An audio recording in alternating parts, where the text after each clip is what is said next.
कल युग के अवतार नाम के बोहित जाहर हजूर हाजरा हजूर जागत जो तख्त चौड़ दे मालिक साहब श्री गुरु ग्रंथ साहब जी हो, आप जी को डंडौत बंधन अनेक बार पातशाह जी के गृह स्वरूप गुरु प्यारी साध संगत जी फतेह प्रवान करो। वाहिगुरु जी का खालसा वाहिगुरु जी की फतेह। ਸਿੰਘਾਂ ਸ਼ਹੀਦਾਂ ਨੂੰ ਸਮਰਪਿਤ ਮਹੀਨੇ ਦੇ ਵਿੱਚ ਇੱਕੇ ਦਿਹਾੜਾ ਜੋ ਪੁਰਾਤਨ ਸਮਿਆਂ ਤੋਂ ਚੱਲਿਆ ਆ ਰਿਹਾ ਹੈ, 10ਵੀਂ ਸੁਦੀ ਦਾ ਦਿਹਾੜਾ ਆਪਾਂ ਸ਼ਹੀਦਾਂ ਸਿੰਘਾਂ ਨੂੰ ਆਪਣੇ ਸ਼ਰਧਾ ਦੇ ਸੁਮਨ ਅਰਪਿਤ ਕਰਨ ਆਏ ਹਾਂ। ਕਿਉਂ?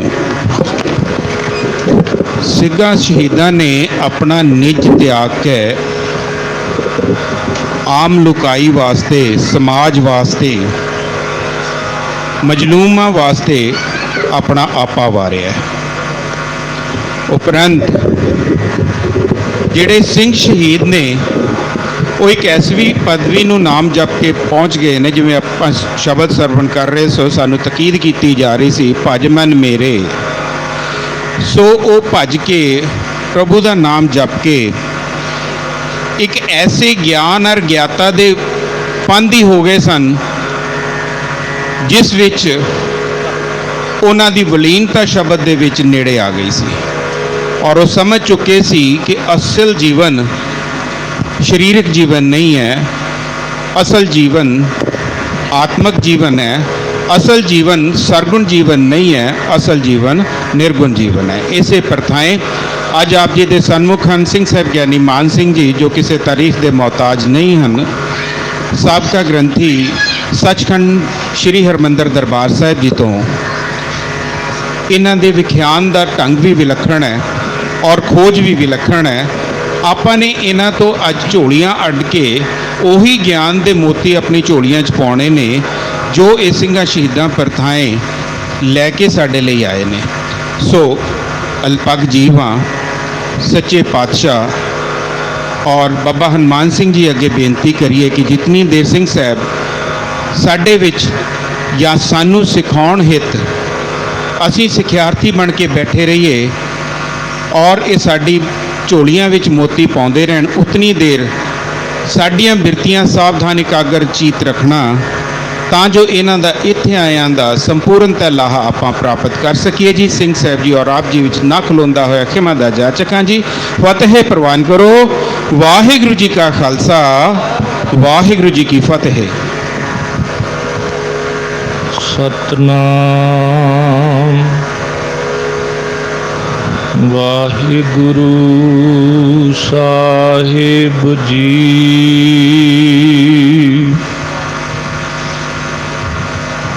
ਮਰਨ ਮੁਨਸਾ ਸੂਰਿਆਂ ਹੱਕ ਹੈ, ਜੋ ਹੋਏ ਮਰਨ ਪਰਵਾਣੋ। ਸੂਰੇ ਸੇਈ ਆਗੇ ਆਖੀਐ, ਦਰਗਹਿ ਪਾਵੈ ਸਾਚੀ ਮਾਣੋ। ਦਰਗਹਿ ਹੱਕ ਹੈ,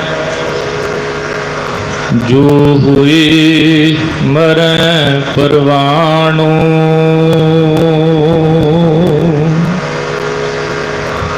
ਪਰਮ ਸਨਮਾਨਯੋਗ ਜੁਗੋ ਜੁਗ ਅਟਲ ਚਵਰ ਛਤਰ ਤਖਤ ਦੇ ਮਾਲਕ,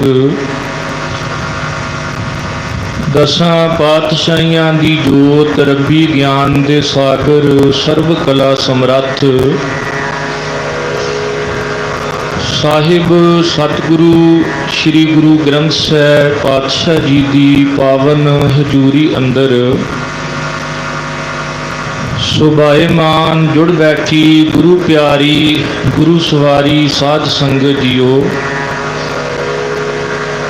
ਆਪਣੇ ਅਮੀਰ ਖਾਲਸਾਈ ਸ਼ਹਾਦਤ ਵਿਰਸੇ ਨਾਲ ਜੁੜਨ ਵਾਸਤੇ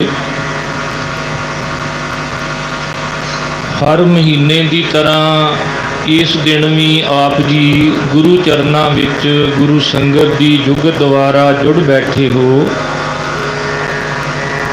ਦਾਸ ਤੋਂ ਪਹਿਲਾਂ गुरु के कीर्तनी जत्थे पासों आप जी ने सतगुरु जी की अमृतमयी बाणी दे रस भिन्ने कीर्तन सरवण कीते हन। आओ कुछ समा गुरमत विचारां नाल सारे मन बिरकियां नूं इकागर करके जुड़न दा यतन करिए।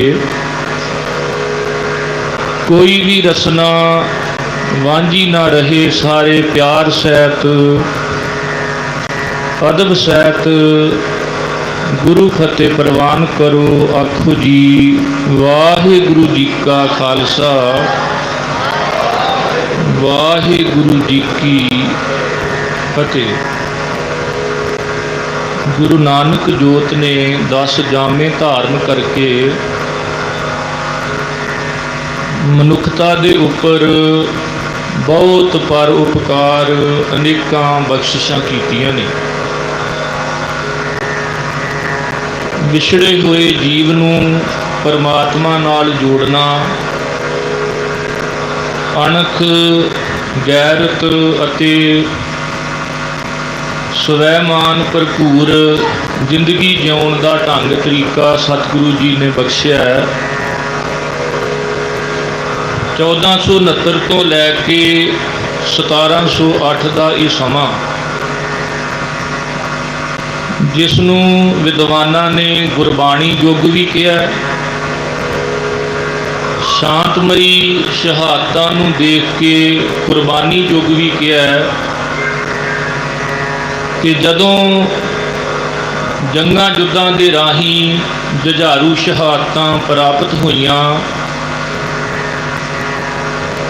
उन्हां नूं वेखदियां शस्त्रां दा जिहड़ा युग है, सूरमियां दा जिहड़ा युग है, ये भी असीं गुर इतिहास के समय वख-वख इतिहासकारां दे लिखे हुए इतिहास मुताबक उन्हां दियां जीवनियां सूरबीरां दियां कुर्बानियां पढ़दे हैं। सतगुरु जी ने गुरबाणी विच भी सूरबीर नूं, शहीद नूं बड़ा उच्चा रुतबा जिहड़ा है वो बख्शिश कीता है,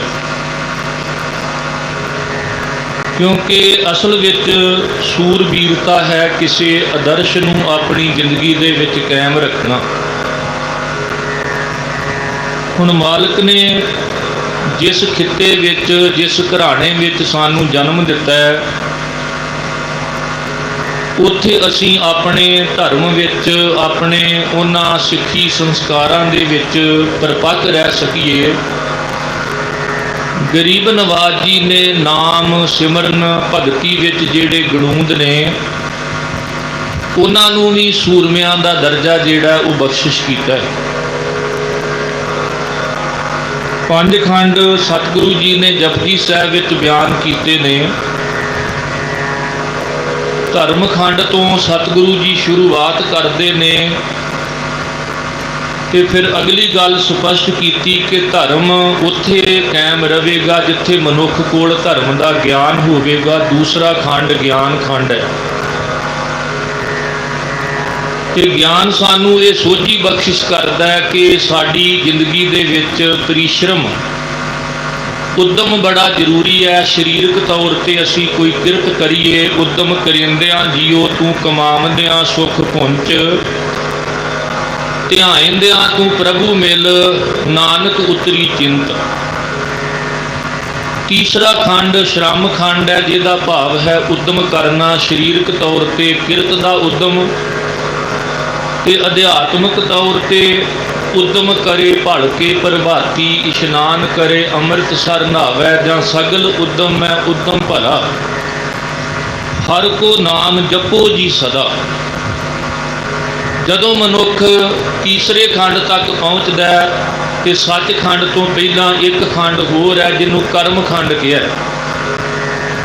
कि कर्म के अर्थ बख्शिश ने, मालिक की नदर, प्रभु की कृपा। सतगुरु जी जदों कर्म खंड की गल करते ने, कर्म खंड की बाणी जोर, तिथै होर ना कोई होर, तिथै जोध महाबल सूर। ਵੇਖੋ ਜਪਜੀ ਸਾਹਿਬ ਵਿੱਚ ਪਹਿਲੇ ਜਾਮੇ ਵਿੱਚ ਸਤਿਗੁਰੂ ਜੀ ਨੇ ਕਿਰਪਾ ਕੀਤੀ ਹੈ, ਔਰ ਭਾਈ ਗੁਰਦਾਸ ਜੀ ਨੇ ਵੀ ਜ਼ਿਕਰ ਕੀਤਾ ਕਿ ਧੰਨ ਜਣੇਂਦੀ ਮਾਂ ਜੋਧਾ ਜੋਧੀ ਹੈ। ਜਿਹੜੇ ਯੋਧੇ ਨੇ, ਜਿਹੜੇ ਸੂਰਬੀਰ ਨੇ, ਉਹਨਾਂ ਨੂੰ ਜਨਮ ਦੇਣ ਵਾਲੀ ਮਾਤਾ ਵੀ ਧੰਤਾ ਯੋਗ ਹੈ। ਕਿ ਉਹ ਯੋਧੇ, ਉਹ ਮਹਾਬਲੀ, ਉਹ ਸੂਰਬੀਰ ਕੌਣ ਨੇ? ਸਭ ਤੋਂ ਪਹਿਲਾਂ ਉਹ ਜਿਹੜੇ ਆਪਣੇ ਧਰਮ ਵਿੱਚ ਪਰਪੱਕ ਨੇ।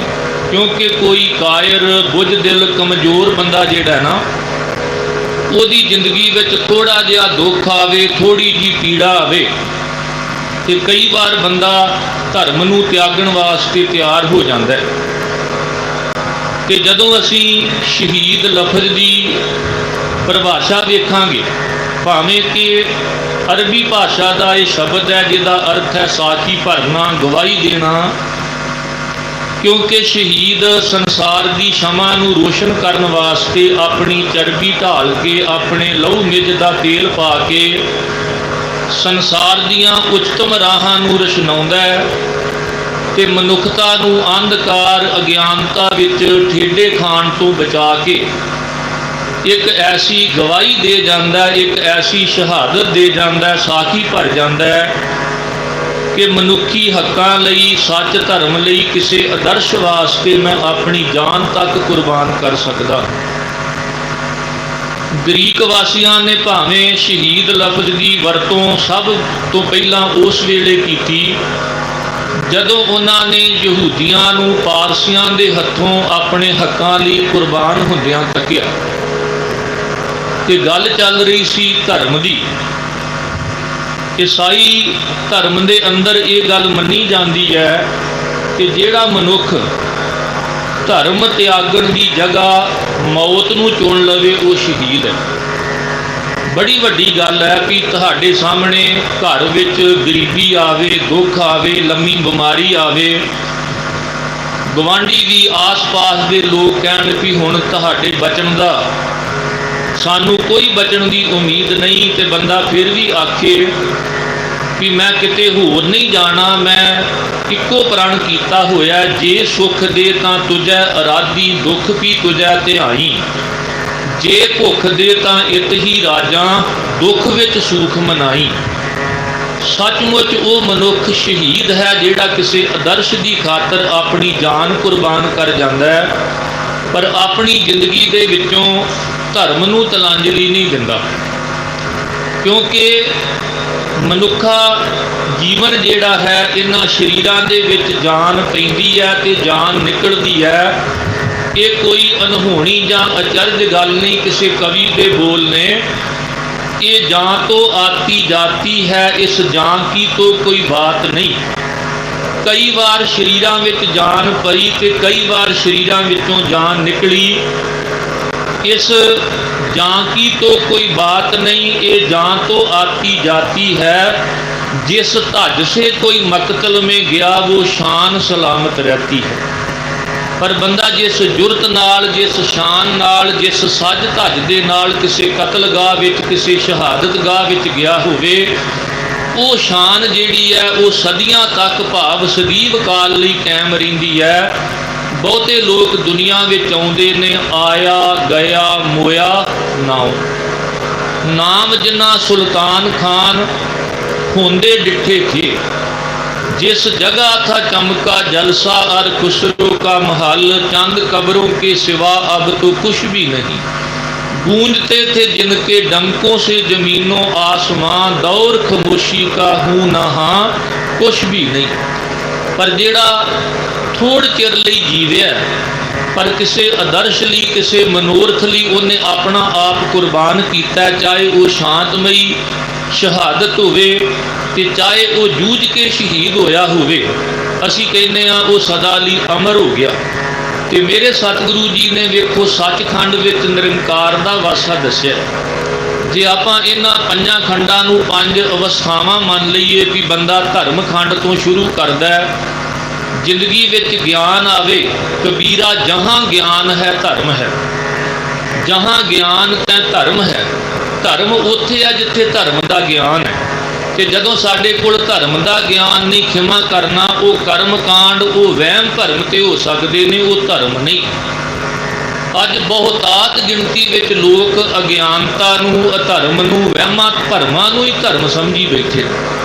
ਤੇ ਜਦੋਂ ਅਸੀਂ ਗੁਰੂ ਗ੍ਰੰਥ ਸਾਹਿਬ ਜੀ ਤੋਂ ਪੁੱਛਾਂਗੇ, ਸਤਿਗੁਰੂ ਜੀ ਧਰਮ ਕੀ ਹੈ, ਤੇ ਗਰੀਬ ਨਵਾਜ਼ ਸਾਡੇ ਤੇ ਕਿਰਪਾ ਕਰਨਗੇ ਵੀ ਤੂੰ ਆਪਣੀ ਜ਼ਿੰਦਗੀ ਵਿੱਚੋਂ ਸਾਰੇ ਵਹਿਮ ਭਰਮ ਛੱਡ, ਆਪਣੀ ਜ਼ਿੰਦਗੀ ਵਿੱਚੋਂ ਅਗਿਆਨਤਾ ਨੂੰ ਦੂਰ ਕਰ, ਆਪਣੀ ਜ਼ਿੰਦਗੀ ਵਿੱਚੋਂ ਕਰਮ ਕਾਂਡਾਂ ਦਾ ਤਿਆਗ ਕਰ, ਤੇਰੀ ਜ਼ਿੰਦਗੀ ਵਿੱਚ ਧਰਮ ਉਸ ਦਿਨ ਆਉਣਾ।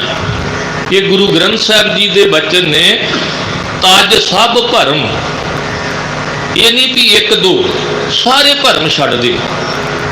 ਤਜ ਸਭ ਭਰਮ ਭਜਿਓ ਪਾਰ ਬ੍ਰਹਮ, ਕੇਵਲ ਇੱਕ ਪਾਰ ਬ੍ਰਹਮ ਦੀ ਭਜਨ ਬੰਦਗੀ ਵਿੱਚ ਜੁੜ, ਕਿਸੇ ਵਹਿਮ ਭਰਮ ਵਿੱਚ ਨਾ ਪਾ ਕਿ ਅੱਜ ਮੈਂ ਫਲਾਣੇ ਦੀ ਪੂਜਾ ਕਰਨੀ ਹੈ, ਅੱਜ ਮੈਂ ਫਲਾਣੇ ਪਾਸੇ ਜਾਣਾ ਹੈ। ਸਾਰੇ ਵਹਿਮ ਭਰਮ, ਸਾਰੇ ਕਰਮ ਕਾਂਡ, ਸਾਰੇ ਭਰਮ ਤਜ, ਤੇ ਕੇਵਲ ਇੱਕ ਅਕਾਲ ਪੁਰਖ ਵਾਹਿਗੁਰੂ ਦੀ ਇਬਾਦਤ ਕਰ। ਤਜ ਸਭ ਭਰਮ ਭਜਿਓ ਪਾਰ ਬ੍ਰਹਮ, ਕਹੋ ਨਾਨਕ ਅਟਲ ਇਹ ਧਰਮ। ਸਭ ਕਹਿੰਦੇ ਆਹ ਧਰਮ ਜਿਹੜਾ ਅਟਲ ਧਰਮ, ਇਹ ਆਪਣੀ ਜ਼ਿੰਦਗੀ ਵਿੱਚ ਧਾਰਨ ਕਰ। ਪਰ ਬਹੁਤੇ ਅੱਜ ਸਾਡੇ ਵਿੱਚੋਂ ਵਹਿਮਾਂ ਭਰਮਾਂ ਨੂੰ, ਕਰਮ ਕਾਂਡਾਂ ਨੂੰ ਹੀ ਧਰਮ ਸਮਝੀ ਜਾਂਦੇ। ਹੁਣ ਅਸਲ ਵਿੱਚ ਧਰਮ ਉੱਥੇ ਹੈ ਜਿੱਥੇ ਧਰਮ ਦਾ ਗਿਆਨ ਹੈ। ਤੇ ਗਿਆਨ ਇਸ ਗੱਲ ਦਾ ਕਿ ਅਸੀਂ ਉਦਮ ਕਰਨਾ, ਪਰਿਸ਼ਰਮ ਮਿਹਨਤ ਕਰਨੀ ਹੈ, ਚਾਹੇ ਉਹ ਸਰੀਰਕ ਤੌਰ ਤੇ ਕਿਰਤ ਦੀ ਹੋਵੇ। ਕਿਰਤ ਵਿਰਤ ਕਰ ਧਰਮ ਦੀ, ਹੱਥੋਂ ਦੇ ਕੇ ਭਲਾ ਮਨਾਵੇ। ਭਾਈ ਗੁਰਦਾਸ ਜੀ ਨੇ ਜਦੋਂ ਗੁਰੂ ਤੇ ਸਿੱਖ, ਪੀਰ ਤੇ ਮੁਰੀਦ, ਪਰਮਾਤਮਾ ਤੇ ਭਗਤ ਦੇ ਰਿਸ਼ਤੇ ਦੀ ਗੱਲ ਕੀਤੀ, ਉੱਥੇ ਹੋਰ ਬਹੁਤੇ ਗੁਣਾਂ ਦੇ ਨਾਲ ਨਾਲ ਇੱਕ ਗੁਣ ਇਹ ਵੀ ਦੱਸਿਆ, ਮੁਰਦਾ ਹੋਏ ਮੁਰੀਦ ਨਾ ਗੱਲੀ ਹੋਵਣਾ, ਸਬਰ ਸਿਦਕ ਸ਼ਹੀਦ ਭਰਮ ਭੋ ਖੋਵਣਾ। ਜਿਹੜਾ ਆਪਣੇ ਗੁਰੂ ਦਾ ਸਿੱਖ ਹੈ ਨਾ, ਸੱਚਮੁੱਚ ਉਹਨੂੰ ਜਿਉਂਦਿਆਂ ਸ਼ਹੀਦ ਹੋਣਾ ਪੈਂਦਾ। ਕਿ ਜਦੋਂ ਭਾਈ ਮੰਝ ਜੀ ਵਾਂਗ ਲੋਕੀ ਤਾਨੇ ਮਾਰਨੇ ਸ਼ੁਰੂ ਕਰ ਦੇਣ, ਵੇਖ ਤੇਰੀਆਂ ਮੱਝਾਂ ਮਰ ਗਈਆਂ, ਤੇਰੀਆਂ ਗਾਵਾਂ ਮਰ ਗਈਆਂ, ਜਿਸ ਦਿਨ ਦੀ ਤੂੰ ਆਪਣੇ ਘਰ ਵਿੱਚੋਂ ਪੀਰ ਦੀ ਜਗ੍ਹਾ ਢਾਈ, ਤੇਰੇ ਘਰ ਵਿੱਚ ਕਿੰਨੀਆਂ ਮੁਸੀਬਤਾਂ ਆਈਆਂ। ਪਰ ਭਾਈ ਮੰਝ ਅਟਲ ਧਰਮ ਤੇ ਨਿਸ਼ਚਾ ਰੱਖਦਾ ਕਿ ਸਭ ਕੁਝ ਜ਼ਿੰਦਗੀ ਵਿੱਚੋਂ ਚਲਿਆ ਜਾਵੇ, ਤੇ ਫਿਰ ਵੀ ਮੇਰੇ ਗੁਰੂ ਨੇ ਇੱਕ ਵਿਸ਼ਵਾਸ ਦ੍ਰਿੜ ਕਰਵਾਇਆ, ਘਬਰਾਉਣ ਦੀ ਲੋੜ ਨਹੀਂ, ਨਾਮ ਰਹਿਓ ਸਾਧੂ ਰਹਿਓ, ਰਹਿਓ ਗੁਰ ਗੋਬਿੰਦ। ਸਭ ਕੁਝ ਜ਼ਿੰਦਗੀ ਵਿੱਚੋਂ ਚਲਿਆ ਜਾਵੇ ਤੇ ਫਿਰ ਥਿਰ ਗੁਰੂ, ਥਿਰ ਨਾਰਾਇਣ, ਥਿਰ ਸਾਚਾ ਵਿਚਾਰ, ਸਦਾ ਲਈ ਰਹਿਣ ਵਾਲੇ। ਤਾਂ ਆਹ ਨੁਕਤੇ ਨੇ ਜਿਹੜੇ ਤੂੰ ਆਪਣੀ ਜ਼ਿੰਦਗੀ ਵਿੱਚ ਦ੍ਰਿੜ ਕਰਨੇ ਸਨ। ਤੇ ਜਿਹੜਾ ਆਪਣੀ ਜ਼ਿੰਦਗੀ ਦੇ ਵਿੱਚ ਧਰਮ ਨੂੰ ਪ੍ਰਵਾਹ ਕਰ ਲੈਂਦਾ, ਉਹਨੂੰ ਵੀ ਸਤਿਗੁਰਾਂ ਨੇ ਸੂਰਮਤਾਈ ਦਾ ਤੇ ਸ਼ਹੀਦ ਦਾ ਜਿਹੜਾ ਰੁਤਬਾ ਉਹ ਦਿੱਤਾ। ਪੀਰ ਪਗਾਮਰ ਸਾਲਕ ਸਾਦਕ ਸ਼ੋਧੇ ਅਰ ਸ਼ਹੀਦ, ਸ਼ੇਖ ਮਸਾਇਕ ਕਾਜੀ ਮੁੱਲਾ ਦਰ ਦਰਵੇਸ਼ ਰਸੀਦ। ਗਰੀਬ ਨਵਾਜ਼ ਨੇ ਸਾਰਿਆਂ ਤੋਂ ਉੱਪਰ ਰੁਤਬਾ ਜਿਹੜਾ ਹੈ ਉਹ ਸ਼ਹੀਦ ਦਾ ਰੱਖਿਆ। ਤੇ ਪੰਜਾਂ ਖੰਡਾਂ ਦੇ ਵਿੱਚ ਵੀ ਜਿੱਥੇ ਇਹ ਜ਼ਿਕਰ ਕੀਤਾ, ਸੱਚਖੰਡ ਵਸੈ ਨਿਰੰਕਾਰ, ਤੇ ਉਸ ਤੋਂ ਪਹਿਲਾਂ ਜਿਹੜਾ ਕਰਮ ਖੰਡ ਹੈ, ਕਰਮ ਖੰਡ ਕੀ ਬਾਣੀ ਜੋਰ, ਤਿੱਥੈ ਹੋਰ ਨਾ ਕੋਈ ਹੋਰ, ਤਿੱਥੈ ਜੋਧ ਮਹਾਬਲ ਸੂਰ। ਕਿਹੜੇ? ਜਿਨ੍ਹਾਂ ਦੇ ਅੰਦਰ ਪਰਮਾਤਮਾ ਦਾ ਨਾਮ ਟਿਕਿਆ ਹੋਇਆ। ਜਾਤੋ ਹਰ ਰੰਗ ਲਾਗੋ ਇਸ ਯੁਗ ਮੈਂ, ਸੋ ਕਈਤ ਹੈ ਸੂਰਾ, ਆਤਮ ਜਿਹੜਾ ਸਗਲ ਵਸ ਤਾਂਕੈ, ਜਾਂਕਾ ਸਤਿਗੁਰ ਪੂਰਾ। ਠਾਕੁਰ ਗਾਈਐ ਆਤਮ ਰੰਗ, ਸ਼ਰਣੀ ਪਾਵਨ ਨਾਮ ਧਿਆਵਨ, ਸਹਿਜ ਸਮਾਵਨ ਸੰਗ। ਜਿਸ ਮਨੁੱਖ ਨੂੰ ਮਨੁੱਖਾ ਜੀਵਨ ਦੇ ਵਿੱਚ ਗੁਰੂ ਦੀ ਸੇਵਾ ਦਾ, ਪਰਮਾਤਮਾ ਦੀ ਭਗਤੀ ਦਾ ਰੰਗ ਲੱਗ ਗਿਆ, ਸਾਹਿਬ ਕਹਿੰਦੇ ਉਹ ਸੂਰਮਾ ਹੈ। ਭਾਵੇਂ ਉਹਦਾ ਸਿਰ ਧੜ ਨਾਲ ਜੁੜਿਆ ਹੋਇਆ, ਉਹ ਸ਼ਹੀਦ ਵਾਲਾ ਰੁਤਬਾ ਰੱਖਦਾ ਹੈ। ਕਿ ਜੀਵਨ ਵਿੱਚ ਬੜੇ ਦੁੱਖ ਸੁੱਖ ਆਏ, ਜੀਵਨ ਵਿੱਚ ਬੜੇ ਉਤਰਾ ਚੜ੍ਹਾਅ ਆਏ, ਜੀਵਨ ਵਿੱਚ ਬੜੀਆਂ ਔਖੀਆਂ ਘਾਟੀਆਂ ਆਈਆਂ, ਇਹਨੂੰ ਸਮਝਣ ਵਾਸਤੇ। ਜਿਵੇਂ ਜਦੋਂ 40 ਮੁਕਤਿਆਂ ਦੀ ਗੱਲ ਚੱਲਦੀ ਹੈ ਨਾ, ਦੇਖੋ ਸ਼ਹੀਦਾਂ ਦਾ ਅਸਥਾਨ ਹੈ। ਖਿਦਰਾਣਾ ਕਰ ਮੁਕਤਸਰ, ਮੁਕਤ ਮੁਕਤ ਸਭ ਕੀਨ। ਪਰ ਸਤਿਗੁਰੂ ਗਰੀਬ ਨਵਾਜ਼ ਜੀ ਨੇ ਮੁਕਤੇ ਕੌਣ ਨੇ, ਇਸ ਤੋਂ ਪਹਿਲਾਂ ਗੁਰਬਾਣੀ ਦੇ ਵਿੱਚ ਪਰਿਭਾਸ਼ਾ ਦੇ ਦਿੱਤੀ ਹੈ ਅਗੰਮ ਅਗਾਧ ਪਾਰ ਬ੍ਰਹਮ ਸੋਏ, ਜੋ ਜੋ ਕਹੈ ਸੋ ਮੁਕਤਾ ਹੋਏ। ਕਿ ਗੁਰਮਤ ਅਨੁਸਾਰ ਮੁਕਤਾ ਉਹ ਹੈ ਜਿਹੜਾ ਆਪਣੀ ਰਸਨਾ ਤੋਂ ਕੇਵਲ ਪਰਮਾਤਮਾ ਦਾ ਨਾਮ ਉਚਾਰਨ ਕਰਦਾ ਹੈ। ਕਿ ਸਾਧੂ ਕੌਣ ਹੈ? ਪ੍ਰਭ ਜੀ ਵਸੈ ਸਾਧ ਕੀ ਰਸਨਾ। ਹੁਣ ਦੁਨਿਆਵੀ ਲੋਕਾਂ ਦੀ ਰਸਨਾ ਤੇ ਵਸੇਗੀ ਚੁਗਲੀ, ਦੁਨਿਆਵੀ ਲੋਕਾਂ ਦੀ ਰਸਨਾ ਤੇ ਵਸੇਗੀ ਨਿੰਦਿਆ, ਦੁਨਿਆਵੀ ਲੋਕਾਂ ਦੇ ਰਸਨਾ ਤੇ ਵਸੇਗੀ ਕਿਸੇ ਅਲਪ ਸ਼ਕਤੀ ਦੀ ਜੈ ਜੈਕਾਰ। ਪਰ ਅਸਲ ਵਿੱਚ ਸਾਧੂ ਉਹ ਹੈ ਜਿਹਦੀ ਰਸਨਾ ਤੇ ਪ੍ਰਭੂ ਦੀ ਵਡਿਆਈ ਉਚਾਰਨ ਹੁੰਦੀ ਹੈ, ਉਹਦੀ ਰਸਨਾ ਤੇ ਪ੍ਰਭੂ ਦੀ ਵਡਿਆਈ ਵਸਦੀ ਹੈ। ਉਹ ਜਦੋਂ ਬੋਲੇਗਾ ਕਰਤੇ ਦੀ ਵਡਿਆਈ ਕਰੇਗਾ, ਕਰਤੇ ਦੇ ਗੁਣ ਉਚਾਰਨ ਕਰੇਗਾ। ਇਹ ਸੂਰਮਤਾਈ ਹੈ। ਤੇ ਗਰੀਬ ਨਵਾਜ਼ ਜੀ ਨੇ ਉਹਨਾਂ ਸੂਰਬੀਰਾਂ ਨੂੰ ਗੁਰਬਾਣੀ ਦੇ ਵਿੱਚ ਬਾਰ-ਬਾਰ ਸਲਾਹੁਣਾ ਵੀ ਕੀਤਾ, ਕਿਉਂਕਿ ਕੋਈ ਵੀ ਕਾਇਰ ਬੁੱਝਦਿਲ ਕਮਜ਼ੋਰ ਬੰਦਾ ਜਿਹੜਾ ਹੈ ਨਾ, ਉਹ ਧਰਮੀ ਨਹੀਂ ਬਣ ਸਕਦਾ। ਉਹ ਦੁਨੀਆ ਦੇ ਰੰਗ ਤਮਾਸ਼ਿਆਂ ਵਿੱਚ ਤਾਂ ਰੰਗਿਆ ਜਾਂਦਾ ਹੈ, ਤੇ ਉਹ ਦੁਨੀਆ ਦੇ ਰੰਗ ਤਮਾਸ਼ੇ ਜਿਹੜੇ ਮਨੁੱਖ ਨੂੰ ਇਸ ਮਨੁੱਖਾ ਜੀਵਨ ਦੇ ਵਿੱਚ ਵੀ ਸੱਪ ਦੀ ਜੂਨ ਵਰਗਾ ਬਣਾ ਦਿੰਦੇ ਨੇ। ਤੇ ਜੇ ਕਿਸੇ ਦੇ ਮਨ ਵਿੱਚ ਹੋਵੇ ਕਿ ਕੀ ਮਰਨ ਤੋਂ ਬਾਅਦ ਕੋਈ ਹੋਰ ਜੂਨ ਹੁੰਦੀ ਹੈ, ਕਿ ਸੱਚਮੁੱਚ ਜਦੋਂ ਗੁਰੂ ਪਰਮੇਸ਼ਰ ਦੇ ਰੰਗ ਦੀ ਜਗ੍ਹਾ ਕਿਸੇ ਨੂੰ ਦੁਨਿਆਵੀ ਰੰਗ ਲੱਗਾ ਹੋਵੇ, ਤੇ ਸਾਹਿਬ ਕਹਿੰਦੇ ਉਹ ਦੁਨਿਆਵੀ ਰੰਗ ਤਮਾਸ਼ੇ ਉਹਨੂੰ ਸੱਪ ਦੀ ਜੂਨ ਵਿੱਚ ਧਕੇਲਣ ਦਾ ਸਬੱਬ ਬਣਦੇ ਨੇ। ਰੰਗ ਤਮਾਸ਼ੇ ਬਹੁ ਵਿਧੀ ਚਾਏ ਲੱਗ ਰਹਿਆ, ਚੇਤਨਾ ਆਇਓ ਪਾਰ ਬ੍ਰਹਮ ਤਾਂ ਸਰਬ ਕੀ ਜੂਨ ਗਿਆ। ਕਿਉਂਕਿ ਬਿਨ ਸਿਮਰਨ ਜੋ ਜੀਵਨ ਬਲਨਾ ਸਰਪ ਜੈਸੇ ਅਰਜਾਰੀ, ਨਵ ਖੰਡਨ ਕੋ ਰਾਜ ਕਮਾਵੇ ਅੰਤ ਚਲੇ ਗੋ ਖਾਰੀ। ਪਰ ਸਤਿਗੁਰੂ ਜੀ ਨੇ ਜਿਹੜਾ ਸਾਨੂੰ ਸੁਤੰਤਰ ਰਾਜ ਬਖਸ਼ਿਸ਼ ਕੀਤਾ, ਨਾਨਕ ਰਾਜ ਚਲਾਇਆ ਸੱਚ ਕੋਟ ਸਤਾਣੀ ਨੀਮਦ। ਵੇਖੋ ਰਾਜ ਭਾਵੇਂ ਮੁਗਲਾਂ ਦਾ ਸੀ, ਰਾਜ ਭਾਵੇਂ ਅੰਗਰੇਜ਼ਾਂ ਦਾ ਸੀ, ਪਰ ਸਿੱਖਾਂ ਦੀ ਇੱਕ ਵੱਖਰੀ ਸੁਤੰਤਰ ਹੋਂਦ ਹੈ।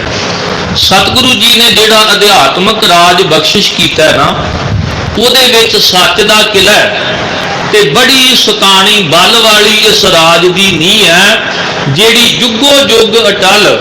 ਤੇ ਇਸ ਰਾਜ ਬਾਰੇ ਕਿਹਾ ਕਿ ਸਭੇ ਸੁਖਾਲੀ ਉਠੀਆਂ ਇਹ ਹੁਆ ਹਲੇਮੀ ਰਾਜ ਜਿਓ।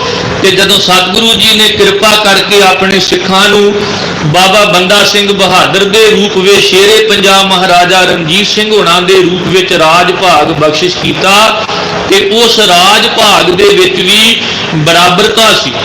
ਹਿੰਦੂ ਮੁਸਲਮਾਨ ਸਿੱਖ ਈਸਾਈ ਸਾਰਿਆਂ ਨੂੰ ਬਰਾਬਰ ਅਧਿਕਾਰ ਸਨ।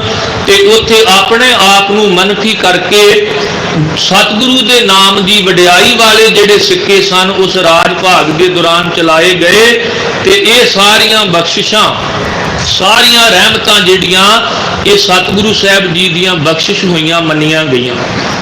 ਸਤਿਗੁਰੂ ਸਾਹਿਬ ਜੀ ਨੇ ਆਪ ਇਸ ਸੱਚ ਕੋਟ ਤੇ ਸਤਾਣੀ ਨੀਂਵ ਦਾ ਇਸ ਸੱਚੇ ਰਾਜ ਨੂੰ ਕਾਇਮ ਰੱਖਣ ਵਾਸਤੇ ਜੇ ਲੋੜ ਪਈ ਤੇ ਬਾਬਰ ਦੀ ਹਵਾਲਾਤ ਵਿੱਚ ਵੀ ਸਤਿਗੁਰੂ ਗਏ।